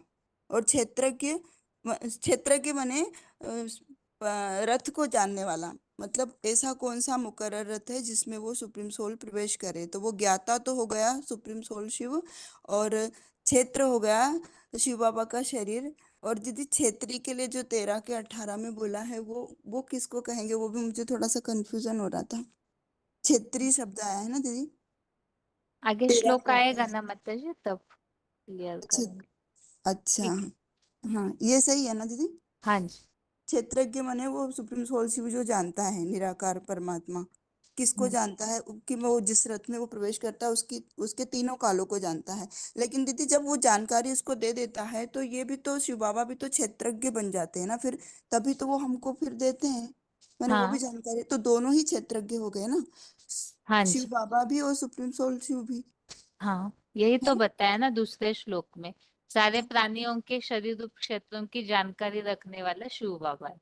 जी पहले श्लोक में सिर्फ साकार और निराकार की पहचान दी, और अगले श्लोक में साकार ही शिव समान बनकर किस तरह सबकी जानकारी रखता है वो बताया, और इन दोनों की जानकारी रखना यही सच्चा ज्ञान है, ये बात बताई। अच्छा। और दीदी क्षेत्री के लिए मैंने ऐसे भी हो सकता ना कि अर्जुन के लिए बाबा ने एक मुरे में बोला था कि क्षेत्री माने प्रजापिता, अर्जुन माने योद्धा, जैसे युद्ध का मैदान है तो युद्ध करने वाला योद्धा भी तो चाहिए ना, तो अर्जुन के लिए बोला है ऐसे मुरली में सुना था दीदी हाँ क्षेत्री। मतलब जी वो स्टेप बाय स्टेप, अभी देखिए बहुत सारे लोग जुड़े रहते हैं, जी जी ठीक है ठीक इसलिए है स्टेप बाय स्टेप नहीं तो सभी कंफ्यूज हो जाएंगे ना, ठीक है। मैं श्लोक इसीलिए। पढ़ूँ दीदी जी। पढ़िए। हाँ क्षेत्रम, ये दूसरा पढ़ू ना, क्षेत्रम हम्म। क्षेत्रज्ञं च अपि मां विद्धि सर्वक्षेत्रेषु भारत क्षेत्र क्षेत्रज्ञयोः ज्ञानम यत् तत् ज्ञानम मतम मम। हे भरतवंशी, ऐसे तो यथार्थ में सारे प्राणियों के शरीर रूप क्षेत्र में क्षेत्रों का ज्ञानी भी इस पुरुषोत्तम संगम युग में मुझ शिव बाबा को जान, और इस देह व देह के ज्ञाता शिव ज्योति का जो ज्ञान है वो ही इस दुनिया में रथी और सारथी का सच्चा ज्ञान है, ऐसा मेरा मत है। ठीक है ठीक दी है। जी, हाँ ओम जी। शांति दी। अभी डायल नंबर से जो भी जुड़े हैं उनके फोन अनम्यूट किए जाएंगे, तो दोनों श्लोकों को पढ़ते जाइए, और ये श्लोक रीडिंग होने के बाद जैसे पहले बताया था 12वें अध्याय के श्लोकों के अनुसार 10वें अध्याय के या गीता में जहां भी भगवान को याद करने से प्राप्ति, तो मेडिटेशन के टॉपिक पर जो हम बाहर वालों को समझा सके कि भगवत गीता में वास्तविक मेडिटेशन किसे बोला गया है, तो जिन्होंने भी टॉपिक रेडी किया होगा निकाल करके रखिए, तो आगे फिर उनके लिए आप फोन अनम्यूट किया जाएगा। अभी तो श्लोक पढ़ने के लिए जो डायल नंबर से जुड़े हुए हैं अपने फोन पे ध्यान दीजिए, उनके फोन अनम्यूट किए जाएंगे। केवल श्लोक पढ़िए ताकि समय बचे, क्योंकि 15-20 मिनट ही बाकी है। फोन अनम्यूट है, रोल नंबर बताइए। हेलो हाँ जी। Hello Om Shanti, role 1448 number 7 Madhuban 1448 7 Madhuban. Baleshwar हाँ जी पढ़िए बालेश्वर। माता जी, हाँ जी पढ़िए। क्षेत्रज्ञ च अपि मा विद्धि सर्वक्षेत्रेषु भारत क्षेत्र क्षेत्रज्ञ ज्ञानम यत् तत् ज्ञानम मम। 10वें अध्याय का और श्लोक वेदानम निकाल के रखिए ताकि सामवेद समय बचे। हाँ पढ़िए माता जी वेदान आप। सामवेद अस्ति देवेन्द्र अस्ति वासव इंद्रियाणि मनश्च अस्ति भूताना अस्ति चेतना। ठीक है माता जी, आगे श्लोक पढ़िए, फोन अनम्यूट है। अगला फोन हेलो अनम्यूट किया है ओम शांति। ओम ओम शांति। शांति। हाँ हेलो जी। ओम शांति दीदी। 13 अध्याय का दूसरा श्लोक है। रोल नंबर बताइए अपना, 2 दीदी फोन बताइए। अनम्यूट है। 20291। हाँ जी कालिंपोंग। कालिम्पोंग हाँ मधुबन। जी बताइए माता हाँ जी। जी क्षेत्र दोनों श्लोक बोले, एक और हाँ दो। जी दोनों पढ़िए। अच्छा श्री भगवान मत इदं शरीरं कौन्तेय क्षेत्रमिति अभिधीयते एतत् य वेति तं प्राहु क्षेत्रज्ञ इति तद्धितम्। दूसरा आप भी पढ़ो। नहीं बस श्लोक पढ़िए माता जी। हेलो अच्छा क्षेत्रज्ञं च अपि माम विद्धि सर्वक्षेत्रेषु भारत क्षेत्र क्षेत्रज्ञयो ज्ञानम् यत तत ज्ञानम मतं मम। ठीक, आगे अगला फोन अनम्यूट है। ओम शांति। हाँ जी, रोल नंबर बताइए। 1976। हाँ, पढ़िए माताजी श्लोक। लोग इदं शरीरे कौन्तेय क्षेत्र मित्यधिष्ठते इत्यतो विन्दति तं परभावं क्षेत्रज्ञ इति तन्वित्। इद क्षेत्रज्ञं शक्तिमां विद्धि सर्वक्षेत्रेषु भारत। क्षेत्रज्ञो ज्ञानं यत्तञ्च ज्ञानं मतं मम। माताजी आप बताइए, इस श्लोक में आपको क्या समझ में आया? दीदी मेरे को इस श्लोक में ये समझ आया कि जो क्षेत्रज्ञ है वो बाबा का शरीर रूपी रथ है और क्षेत्र आत्मा है। और शरीर रूपी रथ में जो है मुकर्रर रथ शरीर रूपी मुकर्रर रथ शरीर है और रूपी रथ क्षेत्र आत्मा है। और इस क्षेत्र में बाबा जो है अपने इंद्रियों और कर्मेंद्रियों को जीत कर भगवान को पहचान कर बाप समान बच्चा बन जाता है। तो फिर हम बच्चों को भी और वही पढ़ाई पढ़ाता है। तो जो दिव्य कर्म करते हैं और जो दिव्य दृष्टि देते हैं वही बाबा के कर्म है, वही हम बच्चों को भी बाबा सिखाते हैं। ठीक है माताजी, आगे फोन अनम्यूट है अगला। ओम शांति दीदी। Om Shanti, roll number. दीदी भट्टी नहीं किया था, भुवनेश्वर मधुबन है। हाँ जी, ओनली पढ़िए। शो को पढ़ने के लिए चाहते हूँ। हाँ जी, हाँ पढ़िए। क्षेत्रज्ञ अपि मां विद्धि सर्वक्षेत्रेषु भारत। क्षेत्र क्षेत्रज्ञं ज्ञान यत् तत् ज्ञान मतं मम। और 10वें अध्याय का 22 नंबर श्लोक पढ़ूंगी क्या? हाँ जी, पढ़िए। वेदाना सामवेद अस्मि देवाना अस्मि वासवः इंद्रियाणा मनश्च अस्मि भूतानां अस्मि चेतना। नया है तो कुछ मालूम नहीं था, हम श्लोक को पढ़ने के लिए चाहते थे। ठीक है, अर्थ पढ़िए और बताइए आपको क्या समझ में आया। जी, अर्थ पढ़ाऊंगा 13 अध्याय का दूसरा। हे भरतवंशी, ऐसे तो यथार्थ में सारे प्राणियों के शरीर रूप में क्षेत्रों का ज्ञानी भी इस पुरुषोत्तम संगम युग में मुझ शिव प्लस बाबा को जान और इस देहो और देहो के ज्ञाता शिव ज्योति का जो ज्ञान है वो ही इस दुनिया में रथी और सारथी का सच्चा ज्ञान है, ऐसा मेरा मत है। अच्छा, अब डायरेक्ट है या बेसिक में चले हैं? दी बेसिक में चला था, अभी 14 जनवरी 2025 से जुड़ा हुआ था एडवांस में। अच्छा, रोज पॉइंट सुनाते ऑनलाइन क्लास में? जी, रोज क्लास किया था, मुरली क्लास किया था, लेकिन इतने ज्ञान में गहिर में नहीं गया था तो इसीलिए थोड़ा थक गया था। नहीं नहीं, कोई बात नहीं। हम ये पूछ रहे हैं जैसे सुबह जो ऑनलाइन क्लास चलता है, क्या आप जी उसमें जुड़ते हैं? हाँ जी, रोज जुड़ता है। अच्छा, ठीक है। और मधुबन में जाते हैं संगठन में जी क्लासेस? मधुबन में रोज संडे को गया था। तो खत्म होने के बाद जो ग्रुप क्लास खत्म हाँ होने के जी, बाद हम दोनों भैया गया था। और भट्टी के लिए भी मेरा टिकट हुआ था 23 जुलाई अप्रैल से।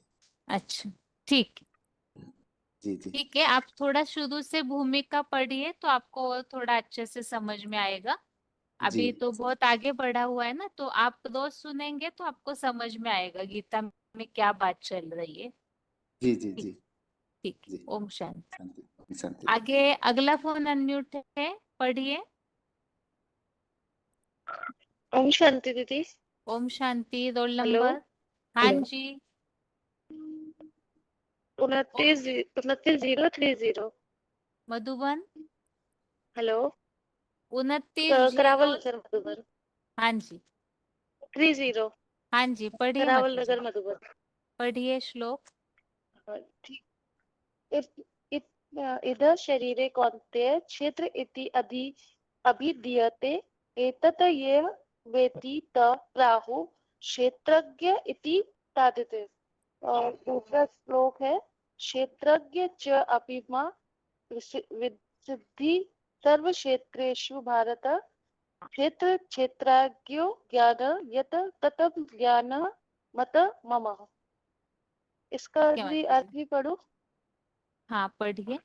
हे भारतवर्ष, हे भारतवर्षी, ऐसे यथार्थ मेरे सारे प्राणियों के शरीर रूपी क्षेत्रों का ज्ञानी भी इस संगम युग में मुझ शिव बाबा को जान और इस देवादेव की ज्ञाता शिव ज्योति का जो ज्ञान है वो इसी दुनिया में रति यह सारथी का सच्चा ज्ञान है, ऐसा मेरा मत है। ठीक है आदि, जी थोड़ा उच्चारण यही की है प्रैक्टिस और कीजिएगा तो अच्छे से आएगा फिर। दीदी। आज पहली बार सुनाया मैंने आपको। हाँ हाँ, वही इसीलिए बोला कि थोड़ा और प्रैक्टिस करेंगे। वैसे आप ठीक ही पढ़ रहे हैं, कहीं कहीं गलत हुआ है तो वो ठीक हो जाएगा फिर, इसीलिए। ठीक है मतलब ठीक आगे है दीदी, पढ़िए। ठीक है श्लोक दीदी। कौन ओम अनम्यूट है? ओम हेलो शांति। हेलो ओम शांति। ओम शांति दीदी। रोल नंबर है 2663 मधुबन जम्मू दीदी। हाँ हाँ, 13 का दूसरा श्लोक है, क्षेत्रज्ञ च अपि मां विद्धि सर्व क्षेत्रेषु भारत क्षेत्र क्षेत्रज्ञो ज्ञानम यत तत् ज्ञानम मत मत ममः। और विधि का बोल पढ़ो, अर्थ पढ़ो। अर्थ नहीं पढ़िए, 10वें अध्याय का 22वां श्लोक पढ़िए माता जी। जी दीदी। वेदानां सामवेदम अस्मि देवाम अस्मि वास्तव इंद्रियाणां मनस्य अस्मि भूतानां अस्मि चेतनः। ठीक है माता जी। आगे फोन अनम्यूट है, पढ़िए श्लोक। हेलो जल्दी ध्यान देंगे तो समय बचेगा। हाँ जी, पढ़िए माता जी। कौन सा दीदी, कौन सा पढ़ दूं दीदी? रोल नंबर बताइए अपना। हेलो हाँ 27 जी, 568 रोल नंबर हाँ जी, 13वें अध्याय का पढ़िए, 27 दूसरा पहला। ठीक है दीदी। 13वें अध्याय का पहला श्लोक है दीदी। श्री भगवान वाच इदम शरीरम कौन्तेय क्षेत्रमिति अभिधीयते एतत् य वेति तम प्राहु क्षेत्रज्ञ इति तद्वित है तद्वित। अर्थ भी पढ़ो दीदी। नहीं, बस श्लोक पढ़िए माता जी। हेलो सिर्फ श्लोक पढ़िए, दूसरा बहुत हाथ श्लोक उठे हुए हैं। क्षेत्रज्ञम च अपि मां विधि सर्व क्षेत्रेषु भारत क्षेत्र क्षेत्रज्ञयो ज्ञानम यत् तत् ज्ञानम मतम मम। ठीक है माता जी। ओम शांति। आगे ओम शांति। आगे कौन अनम्यूट है? ओम शांति। रोल नंबर बताइए। हाँ जी, 1783। हेलो 1 मिनट, जगराव से जो बोल रहे हैं, अभी 1 मिनट। अभी पढ़िए 4552। 1 मिनट, जगराव हेलो से जिनका 17083। 1 मिनट रुकिए। 13 का 2 बोल रहा हूँ। हाँ क्षेत्र जी, जो चौथी मांग विद्धि सर्व क्षेत्रेषु भारत क्षेत्र क्षेत्रज्ञ ज्ञानम यत् तत् ज्ञानम मतम मम। अरे बस का भाई वेदानां सामवेद अस्मि देवानां अस्मि वासव इंद्रियाणां मनश्च अस्मि भूतानां अस्मि चेतना। माता जी भी है। हाँ।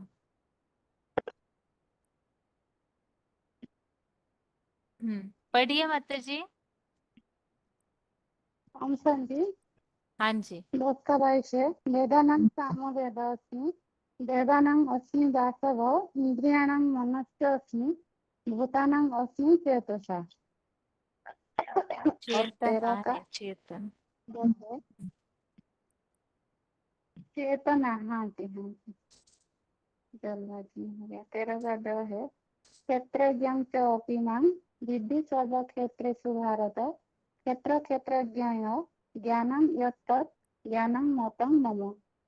और बहन जी, हाँ जी, ये जो आप एक प्रश्न पूछे थे, ये भक्ति योग के बाद क्यों ये क्षेत्र क्षेत्र के विभाग के जो अभी पूछे थे, जो हाँ 12वें अध्याय के बाद ये जो 13वां अध्याय है, हम्म, हाँ थोड़ा बताना चाहती हूँ। बताइए। तो 12वां अध्याय जो है वो भक्ति योग है।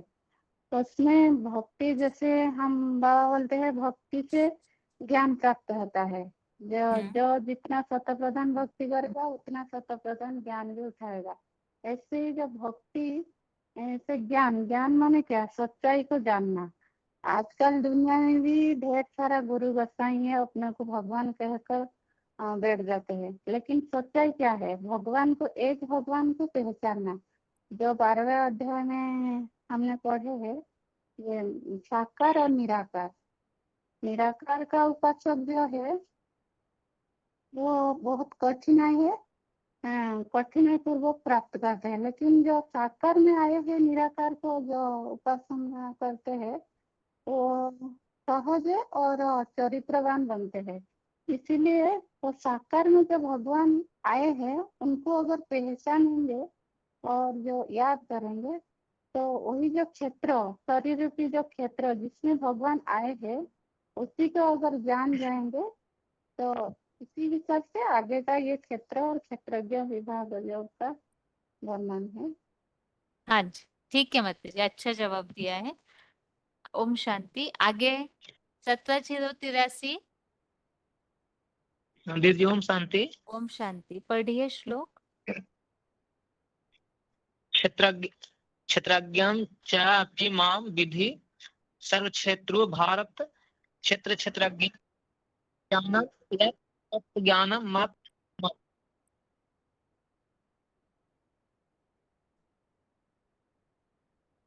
और 22 का है वेदानाम सामवेदा अस्मि देवानाम अस्मि वासव इंद्रियाणाम मनश्च अस्मि भूतानाम अस्मि चेतना।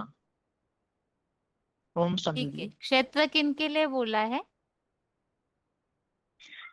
क्षेत्र जो बोला गया वो रथी के लिए बोला गया, और क्षेत्र के जो ज्ञान दाता जो हैं उनके लिए बोला गया।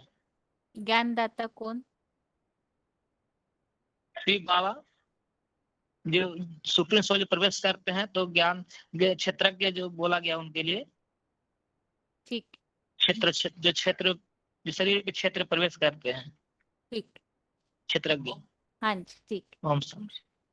अभी आगे हाथ नीचे किए हुए हैं और जैसे बताया था मेडिटेशन के लिए जो बाहर वालों को हम इस बात को बता सके कि भगवत गीता में वास्तव में मेडिटेशन योग किसे कहा हुआ है, जिन्होंने भी ये टॉपिक रेडी किया है तो वो हाथ उठाइए।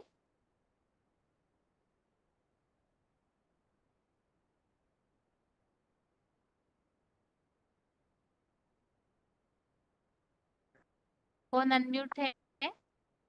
हाँ जी जी।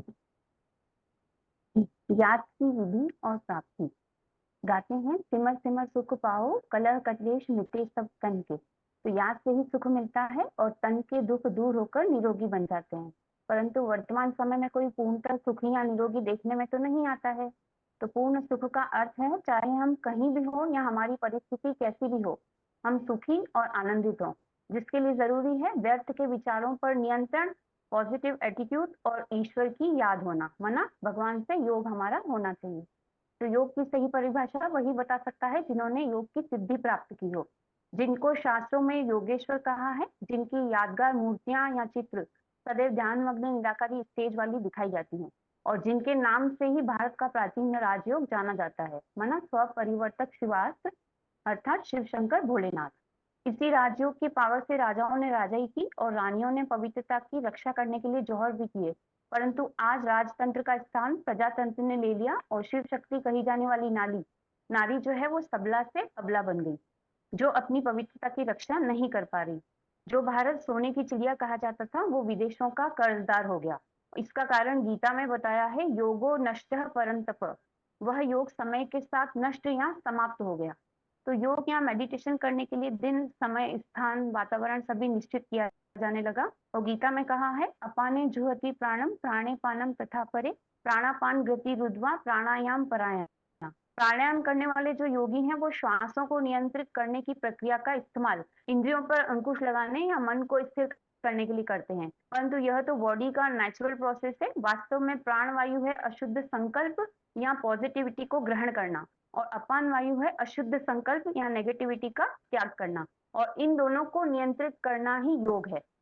क्योंकि गीता में ही बताया है न हस्तन्यस्त संकल्पो योगी भवति कश्चन, संकल्पों का त्याग न करने वाला योगी, न करने वाला कोई भी व्यक्ति योगी नहीं होता। जो संकल्पों का त्याग अर्थात ही सांसारिक कामनाओं या इच्छाओं का त्याग करना और मन द्वारा इंद्रियों पर सभी ओर से अंकुश लगाकर धीरे धीरे निश्चयात्मक बुद्धि के साथ मन केवल आत्मा में स्थिर हो जाए और भगवान के अतिरिक्त कुछ भी चिंतन न करे। वर्तमान समय की स्थिति के लिए कबीरदास जी ने पहले ही लिखा है, माला तो कर में फिरे जीव फिरे मुख माही, मनवा तो चहु दिशि फिरे यह तो सिमरन नाही। तो याद तो ऐसी होनी चाहिए जैसे मीरा ने कृष्ण को याद किया। और गीता के अनुसार यो माम पश्यति सर्वत्र सर्वं च मयि पश्यति, जो सब जगह मुझे देखता है और मेरे में सबको देखता है। परंतु अब प्रश्न ये है कि ऐसी अवस्था कैसे प्राप्त हो। तो योग है साध्य अर्थात लक्ष्य और ज्ञान है साधन अर्थात साध्य, और मतलब लक्ष्य तक पहुंचने का रास्ता। तो साध्य से महत्वपूर्ण है साधन। और ज्ञान की परिभाषा गीता के अनुसार बताई है, क्षेत्र और क्षेत्रज्ञ दोनों का ज्ञान ही वास्तविक ज्ञान है। क्षेत्र अर्थात शरीर रूपी रथ जिसका आधार निराकार शिव लेते हैं, और क्षेत्रज्ञ अर्थात क्षेत्र को जानने वाले स्वयं निराकार शिव। तो वास्तविक ज्ञान अर्थात क्षेत्र क्षेत्रज्ञ का परिचय सिवाय भगवान के और कोई नहीं दे सकता है, क्योंकि अर्जुन ने ही कहा जो कि स्वयं भगवान है। सही साधन अपनाने से साध्य की प्राप्ति होती है। योग की सिद्धि को पाने के लिए आसन प्राणायाम ध्यान मंत्र जाप यम नियम समाधि या कर्मों के त्याग की आवश्यकता नहीं होती है, क्योंकि जनक आदि अपने नियत कर्मों को पालन करते हुए ही सिद्धि को प्राप्त हुए थे। वे भौतिक संपत्ति से अनासक्त थे। उन्हें विदेह राज भी कहा जाता था, माना देह शरीर के विपरीत, और वो है आत्मा जो कि शाश्वत है। एक सेकंड में जीवन मुक्ति, जिसके लिए गायन है, मनुष्य से देवता की करत न लागी बात। परंतु हजारों मनुष्यों में से कोई एक सिद्धि के लिए यत्न करता है, और यत्न करने वाले सिद्धों में से कोई एक मुझे यथार्थ रीति जान पाता है, जिन्हें गीता में विभूतियां भी कहा है, जिनमें प्रथम है महादेव शंकर, और अन्य विभूतियों के द्वारा ये सारा संसार विस्तार को पाया है, जिससे ये सारा सृष्टिगत कार्य चलता है। और भगवान को याद करने से मन शांत होता है, नेगेटिविटी से बचाव होता है और दुखों से मुक्ति भी मिलती है। यदि सुख के समय भगवान को याद किया जाए तो दुख नहीं आता है। और गाते हैं, दुख में सिमरन सब करे सुख में करे न कोई, जो सुख में सिमरन करे तो दुख काहे को होई। और योगी को शारीरिक तप करने वालों से, ज्ञानियों से, कर्मकांडियों से भी बड़ा बताया है। और योग का उद्देश्य है आत्मा की शुद्धि, जिसका उल्लेख गीता में आया है, योगम आत्मा विशुद्धये। और योग से ही कर्मों में युक्ति युक्त कुशलता आती है, योगः कर्मसु कौशलम। और जो समानता का भाव है वो भी योग से ही प्राप्त होगा, क्योंकि गीता में बताया है, समत्वम योग उच्चते, जो सफलता असफलता में समान रहता है और सब प्राणियों में आत्मभाव से सुख को या दुख को समान देखता है, वही योगी परम मानी है। और भगवान ने कहा है, जो मेरे में मन बुद्धि लगाने वाले हैं, मेरे में ही जिनके प्राण लगे हुए हैं, परस्पर एक दूसरे को ज्ञान देते हुए और सदा मेरे विषय में वार्तालाप करते हुए ही संतोष पाते हैं या आनंद बनाते हैं। और संतोष धन के लिए कहा जाता है, गोधन गजधन वाजिधन और रतन धन खान, जब आवे संतोष धन सब दल धूरी समान। जब संतोष धन आ जाएगा तो बाकी सब धर्मों की वैल्यू जो है वो कम हो जाएगी। और गीता में बताया है, संतुष्ट सततम योगी, जो सदैव संतुष्ट होगा वही निरंतर योगी बन सकेगा। ओम शांति। ठीक है माता जी। आगे अगला फोन अनम्यूट है।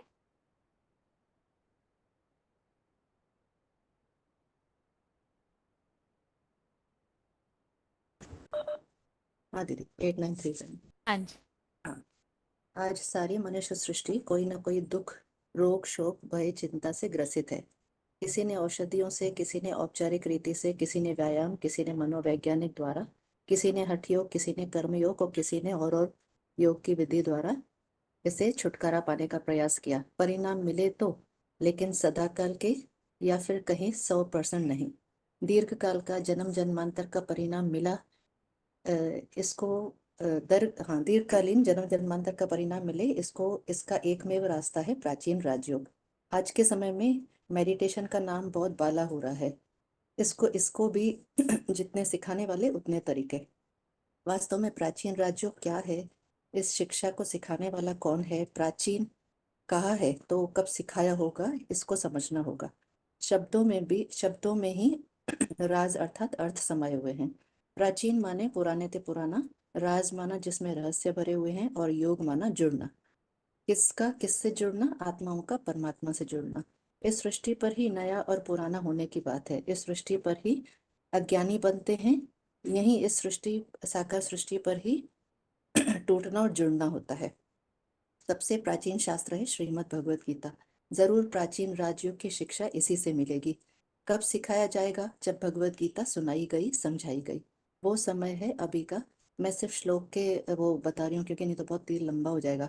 4/7, 7/27, 9/10, 18/66 अनुसार अभी वर्तमान समय का है। जब मनुष्य मात्र सुख, शांति, आनंद, प्रेम के राज को बोलेंगे, अर्थात अज्ञानी बनेंगे, तभी तो ज्ञान का राज समझाने की बात आएगी ना। आत्माएं परमात्मा से जुड़े, इसके लिए 10/15 के अनुसार भगवान स्वयं ही आकर अपना परिचय देते हैं।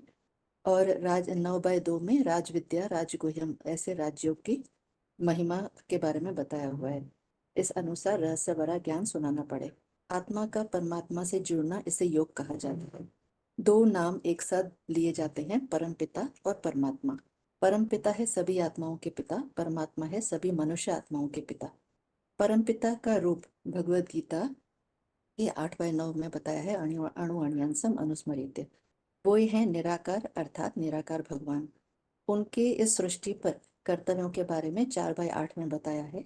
साकार सृष्टि पर कर्तव्य करने के लिए, साकार रूप धारण करने के लिए 11/54 में प्रवेशम बताया है। 9/11 में बताया है मानुष्यम तनुमाश्रितम, अर्थात जिस मनुष्य सृष्टि का निराकार शिव आधार लेते ज्ञान सुनाने, कर्तव्य करने, उनको कहेंगे सगुण भगवान। सगुण भगवान को परमात्मा टाइटल दिया गया है। सगुण भगवान क्षर आत्मा होते हुए भी अक्षर बन जाती है। उसे 15/17 में परमात्मा ऐसा बताया गया है। परमात्मा का नाम परमपिता से जोड़ते तो परमपिता परमात्मा कहा जाता है। ऐसे ही शंकर का नाम शिव के साथ जोड़ा जाता है तो शिव शंकर कहा जाता है, अर्थात शंकर है परमात्मा। अर्थात वर्तमान समय में प्राचीन शास्त्र भगवद गीता का ज्ञान सुनाया जा रहा है और राज भरे ज्ञान को सुनाने के माध्यम बनते हैं, आधार बनते हैं सगुण भगवान परमात्मा। आत्मा अति सूक्ष्म है। आत्मा जब परमात्मा को जानकर, ज्ञान द्वारा समझकर, निर्गुण भगवान की प्रवेशता सगुण भगवान में ऐसा स्मृति में रख उनसे मन बुद्धि द्वारा जुड़ते हैं, इसे प्राचीन राजयोग कहा जाता है। आत्मा क्या है और हमारे दुख, दर्द, अशांति आदि के निर्माण होने का कारण क्या है, इसको समझते हैं। हम अपनी स्व की पहचान के संबंध में ये जानते हैं कि हम 5 तत्वों से बनी देह हैं। देह में अविनाशी आत्मा बैटरी की तरह काम करती है। आत्मा विनाशी है, आत्मा अविनाशी है और देह विनाशी है। इसके लिए 2/18, 2/20, 2/23, 2/22 और 2/30 श्लोक हैं। आत्मा देह में है तो देह के द्वारा हम बोल पाते हैं, सुन पाते हैं, देख पाते हैं, अनुभव कर पाते हैं। अर्थात कोई भी दुख हो, पीड़ा हो, शोक हो, रोग, व्याधि, भय आदि आदि सभी आत्मा अनुभव करती है। आत्मा को ही वेद की ऋचाओं में मनरेव आत्मा बताया गया है। जो भी प्रयास हम अभी तक करते आए हैं वो देह के अनुसार के लिए करते आए हैं। बीमार आत्मा है और चिकित्सा देह की कर रहे हैं। ये तो बिल्कुल ऐसा ही हो गया जैसे बीमार ड्राइवर है और दवाई गाड़ी को दी जा रही है। भूख ड्राइवर को लग रही है और भोजन गाड़ी को खिलाया जा रहा है।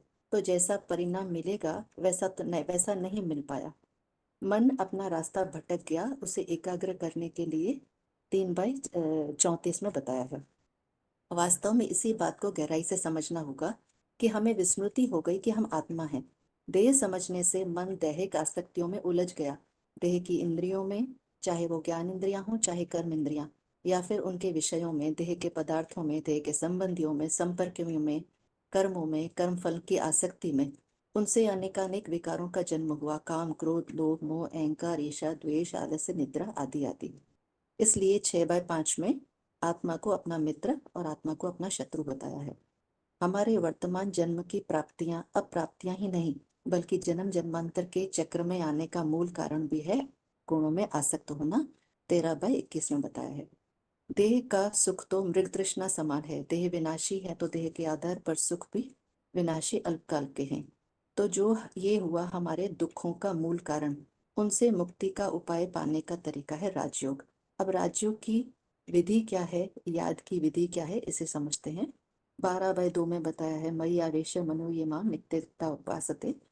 और चौथे में बताया है सभी इंद्रिय संनियम इंद्रिय ग्रामम सर्वत्र समभूत भूत हिते रता। और छठे में ये तो सर्वाणी कर्माणि मयि संन्यास मत्परा। ऐसे ही 2/55, 2/57, 58, 6 में 13, 14, 15, 18, 25, 26, 27 और 8 में 10, इन सब में योग की विधि बताई हुई है। राज्यों की विधि का अभ्यास न कर सकें तो क्या करें?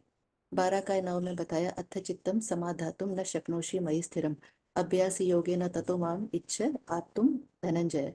माना चित्त को स्थिरता पूर्वक लगाने में असमर्थ हैं तो जो वैराग है इस विनाशी संसार का, उसको स्मृति में रखना है, उसका अभ्यास करना है।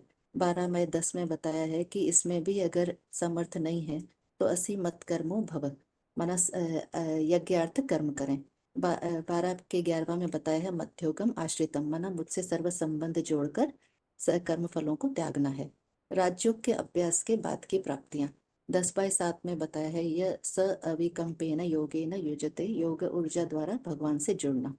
10/10 में बताया है ददामी बुद्धि योगम, माना भगवान से बुद्धि योग मिलता है। 10/11 में बताया है अज्ञान जमतम नाशयामी आत्म भावस्थो, अज्ञान के अंधेरे से अज्ञान के अंधकार को नष्ट कर देते हैं। 12/6 में बताया है मृत्यु संसार सागरात। 10/3 में बताया है सर्व पापे प्रमुच्यते। 13/18 में बताया है सद्भाव उपपद्यते। 13/34 में बताया है विदु यानी ते परम, माना परम ब्रह्म को प्राप्त करते हैं। 4/9 में बताया है दुखधाम में पुनः नहीं आते, स्वर्गीय संसार में जाते हैं। 4/35 में बताया है कि बीज में सारी सृष्टि वृक्ष को साक्षात देखने के अभ्यासी हो जाते हैं। 15/19 में बताया है अव्यभिचारी भाव से याद करना हो जाता है। 7/30 में बताया है कि प्रयाण काल में भगवान को जान जाते हैं और उनके लक्षण क्या होंगे। 12/13, 12, 13, 14, 15, 16, 17 में द्वेष भाव रहित, मित्रता, करुणा भाव, निर्मोही, निरहंकारी, क्षमा भाव, संतोषी, निरंतर योगी, चित्त के वशकर्ता, दृढ़ निश्चयी, अपेक्षा रहित, पवित्र, कुशल, व्यथाओं में रहित, स्थिर बुद्धि, अंतर्मुखी, घरबार से रहित, श्रद्धावान और अपने पराये, प्रिय अप्रिय, शुभ अशुभ, मित्र शत्रु, मान अपमान, सर्दी गर्मी, दुख सुख, निंदा स्तुति में समान, न वो किसी को परेशान करते न परेशान होते, प्रसन्न और द्वेषी में समान, आनंद क्रोध भय से कि उत्तेजना से मुक्त।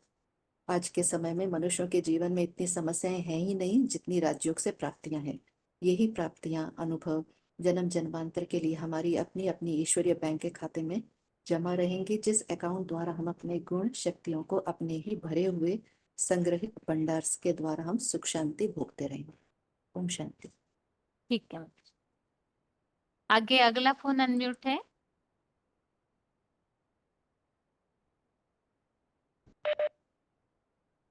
ओम शांति दीदी। ओम शांति। जी दीदी, आज के समय सभी मनुष्य दुखी हैं, रोगी और परेशान हैं। मेंटल टेंशन सभी को है। इसका कारण हमारी आत्मा जन्म लेते लेते बिल्कुल ही पावरहीन हो चुकी है। जब हमारी आत्मा, जो कि शरीर को चलाने की पावर है, उसमें ही शक्ति नहीं, तो हमारा शरीर व मन बुद्धि भी शक्तिहीन हो गए। तो प्रश्न उठता है कि आत्मा में शक्ति कैसे भरें, कैसे मन को पावरफुल बनाएं। गीता में भी आया है, चंचलम ही मनः कृष्ण परमार्थि बलवत् दृढ़म तस्य हम निग्रहम मनः वायु एव सुदुष्करम।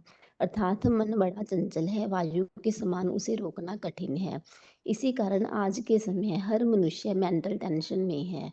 तो इसका एकमात्र उपाय यही है कि हम पावरफुल से अपना कनेक्शन जोड़ें। जैसे मोबाइल में जब बैटरी डाउन होती है तो उसका कनेक्शन हम बिजली से जोड़ बैटरी भरते हैं, वैसे ही अगर परमपिता परमात्मा से हम जुड़ें तो हमारी मन बुद्धि रूपी आत्मा पावरफुल बन सकती है। इस जुड़ने को ही योग कहा जाता है। योग कहो, प्यार कहो अथवा याद कहो, एक ही बात है। जुड़ने के लिए दो का एक समान होना जरूरी है। हम साकार शरीर में हैं और हमारी आत्मा निराकार है। वैसे ही साकार में निराकार को याद करना सबसे सहज है, क्योंकि 63 जन्मों का हमें अभ्यास हो चुका साकार को याद करने का।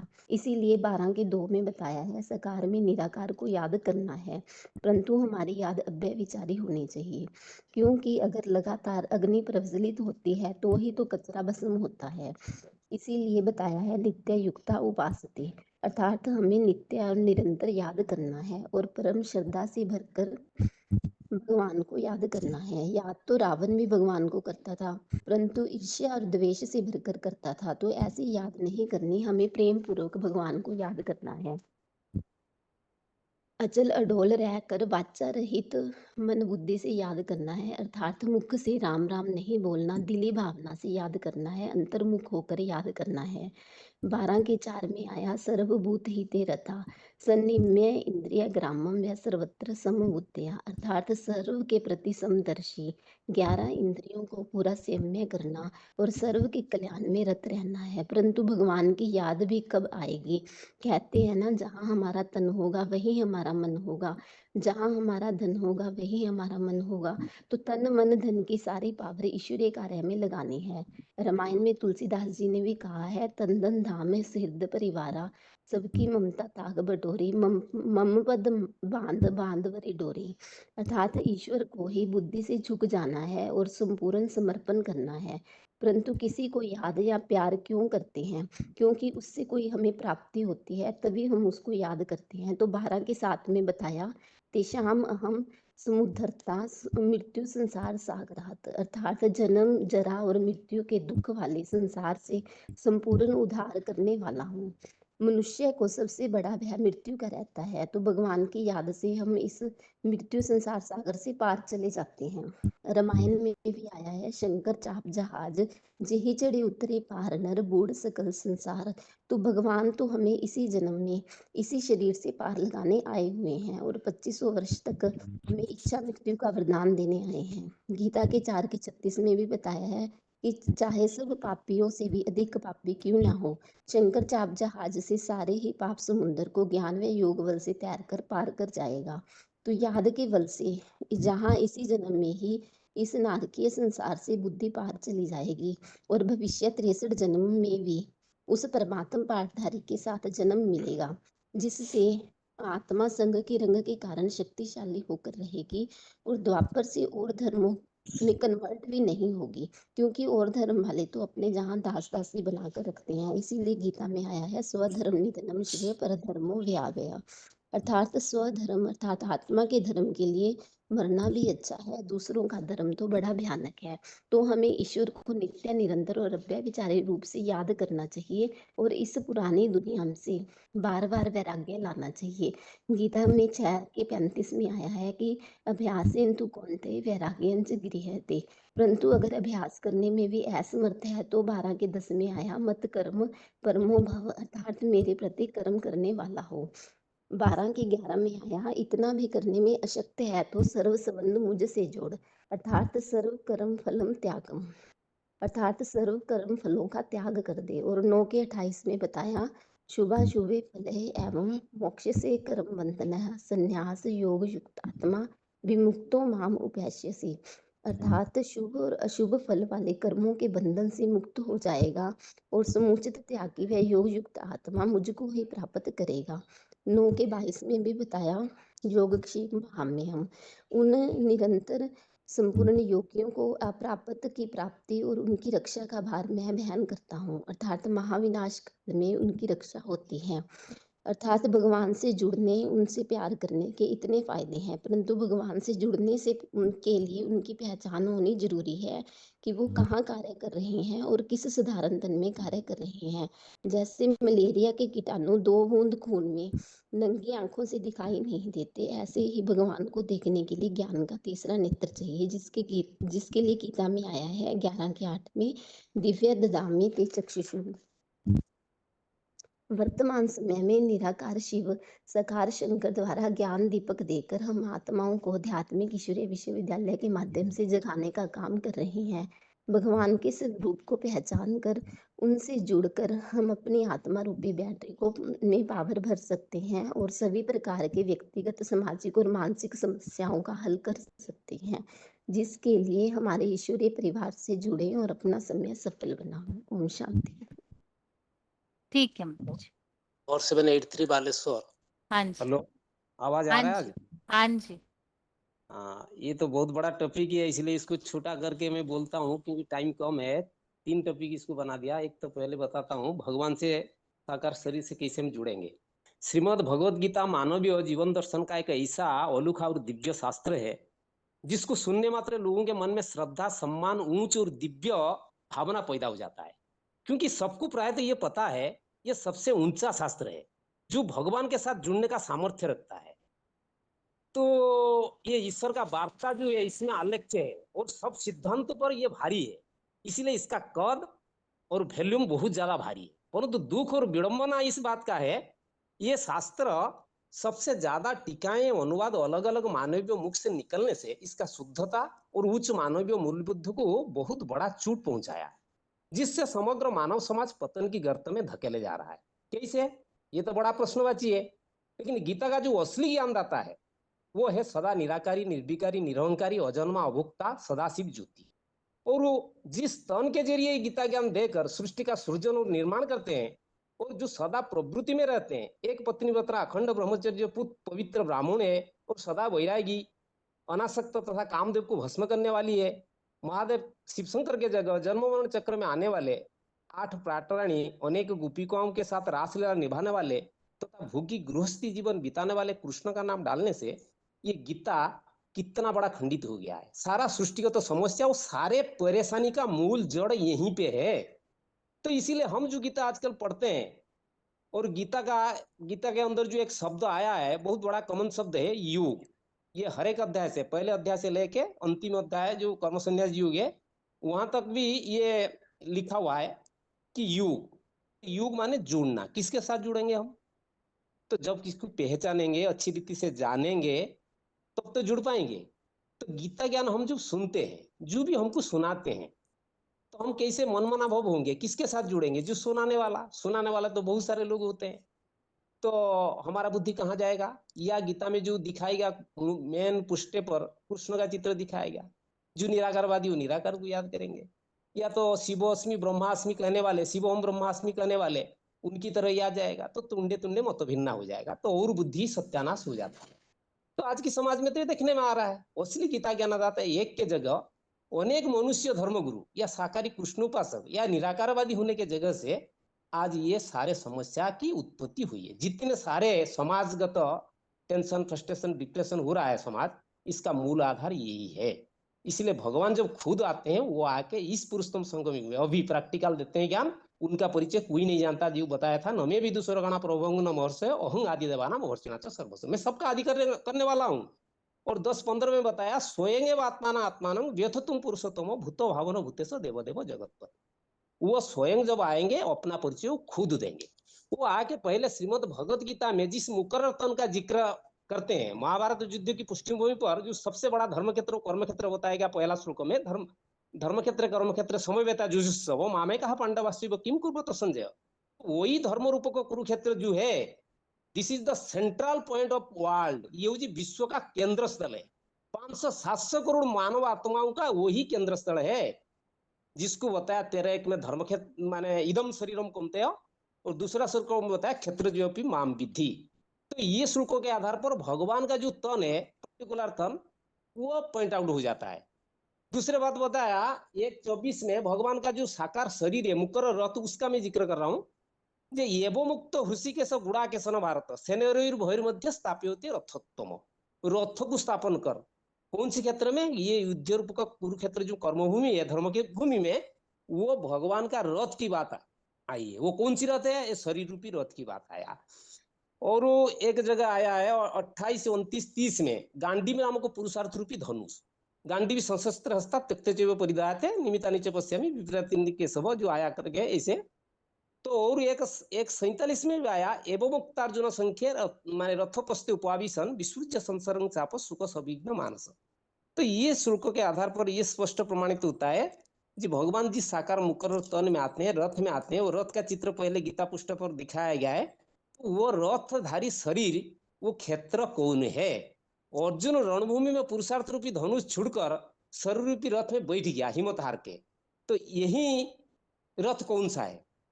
तो उसको आगे 2:17 में बताया अविनाशी तु तद्विधि यन सर्वमिद ततम विनाशयं व्ययस्य न कश्चित कर्तुम अर्हसि। पर उस अव्यक्त पुरुष आदिदेव शंकर का विनाश करने में कोई समर्थ नहीं है। जो अविनाशी है, सारा सृष्टिगत कार्य उससे ही संचालन होती है। फिर उसको 2:29 में बताया आश्चर्यवत पश्यन्ति कश्चित् एनम आश्चर्यवत वदन्ति तथैव चन्य। तो इस शुल्क के आधार पर भगवान का पाठ को कोई सहज में विश्वास नहीं कर पाता है। तो 3:22 में बताया न मे पार्थ्यस्ति कर्तव्यं त्रिषु लोकेषु किंचन ना वाप्तव्यम अवाप्तव्यम वर्त एव च कर्मणि। तो कर्म करने वाला कौन होगा साकार सृष्टि पर? कोई एक साकार पाठधारी होगा। 3:23 में बताया यदि अहं न वर्तय जातु तिष्ठति अतंद्रित मम वर्तानुवर्तन्ते मनुष्य पार्थ सर्वस। यदि मैं अतंद्रित होकर दुनिया में कर्म नहीं करूंगा तो मेरे मार्ग को दुनिया में कोई अनुसरण नहीं करेंगे। मतलब एक साकार व्यक्तित्व को दर्शाता है। तो 3:42 में भी स्पष्ट किया इंद्रियाणि परान्याहु इंद्रियोभ्य परम मन मनुष्यस्तु पराबुद्धि सबुद्धि परत्तु स। मैंने बुद्धिमान का बुद्धि कौन है? वो भी एक साकार चरित्र को दर्शाता है। और बाकी निराकार का तो छोड़ो। फिर आया आगे 4:13 में बताया चातुर्वर्ण मया सृष्ट गुण कर्म विभाग। ये जो 4 वर्ण है सृष्टिगत जो दिखाया गया है ब्राह्मण क्षत्रिय वैश्य शूद्र, तो ये 4 वर्ण देवता क्षत्रिय वैश्य शूद्र 4 वर्ण, 4 वर्णों का विभाग मेरे से ही उत्पन्न हुई है। फिर 4:19 में नहीं 4:19 नहीं होगा 4:34 में तद्विधि प्रणिपातेन परिप्रश्नेन सेवया। तो ये जो प्रश्नोत्तर पूर्वक भगवान से हम जुड़ते माने कुछ भी समस्या समाधान करते हैं, ये एक साकार मुकर्रतन को भी समझता है। 5:8 में बताया 5:8 ये दोनों श्लोक ही भगवान का साकार पाठ को दर्शाता है। कैसे निराकारी स्वरूप में स्थित होते नैव किंचित करोमीति इत्तमन्यते तत्त्ववित् तस्यं श्रवणं स्पर्शं जिघ्नम् असनं गच्छं श्वसनं प्रलपनं विसर्जनं उन्निशं निमिषं अपि इंद्रियाणि इंद्रियार्थेषु वर्तते इति धारयन्। 5:16 में बताया नादत्ते कस्यचित् पापं न चैव माने सुकृतं विभु अज्ञानं आवृतम ज्ञानं तेन मुहन्ति दन्तव। तो ये भी साकार पाठ को दर्शाया। तद्बुद्धय तदात्मानं तनिष्ठा तत्परायणं गच्छन्ति उपनार्वृत्तिं ज्ञान निर्धुत कल्मषा। 5:19 में बताया यह वे त्यजित स्वर्ग ईशा साम्य स्थित मन निर्दोष ही समोम तस्माते ब्रह्मणे ते स्थिता। जिसका मन माने मृत्यु संसार को जीत गया है वो ब्रह्म समान हो गया परम ब्रह्म। 5:29 में बताया भुक्तारंग यज्ञ तपस्या। और 6-7 में जितात्मान प्रशांत परमात्मा समाहित शीतोष्ण सुख दुख सु तथा मान अपमान। 6:30 में यो माम पश्यति सर्वत्र सर्वत्र मयि पश्यति तस्मा अहं न प्रणश्यामि सच न मे प्रणश्यति। तो 7 ज्यादा समय हो रहा है तो यहाँ ही रुकते हैं। आप अगले क्लास में इसी को कंटिन्यू कीजिए, इसके आगे जो जी बाकी टॉपिक है आपका। ठीक है, ठीक है। ठीक है। ओम शांति। अभी आज के लिए गीता क्लास यहाँ ही पूरा करते हैं। बाकी जिन्होंने भी टॉपिक नहीं रेडी किया है तो वो आगे टॉपिक रेडी करके रखिए, क्योंकि ये जो मेडिटेशन का टॉपिक है भगवान से जुड़ करके याद और याद से प्राप्ति। तो गीता के अनुसार याद की क्या तरीका, याद का तरीका और याद से क्या प्राप्ति हुई है होती है और क्या करना चाहिए, तो इन सब बातों के लिए समस्या का समाधान और तरीका जो गीता के अनुसार बताया हुआ है। तो और भी ऐसे भक्ति मार्ग की कोई बातें आप ले सकते हैं, लेकिन जो मुरलियों में उल्लेखित है उन्हीं बातों को लीजिए। नहीं तो ऐसे होता है फिर बहुत सारी अनेक बाहर की दुनिया की किताबें पढ़ करके फिर वो उल्लेख ले, ऐसे न हो। मुरलियों में जो भी बातें आई हुई है आप उन सबको कोई भी बातों को ले सकते हैं, साथ में गीता के श्लोक। और इस आधार से एक अच्छा याद का टॉपिक तैयार कीजिए जो कि हम कहीं भी जाते हैं तो किसी को भी इस बात पर समझा सके कि आखिर ज्ञान सुनना क्यों जरूरी है, क्योंकि हम याद कर सके भगवान को और याद से शांति की प्राप्ति होती है। आज के लिए गीता क्लास यहाँ ही पूरा करते हैं। ओम शांति।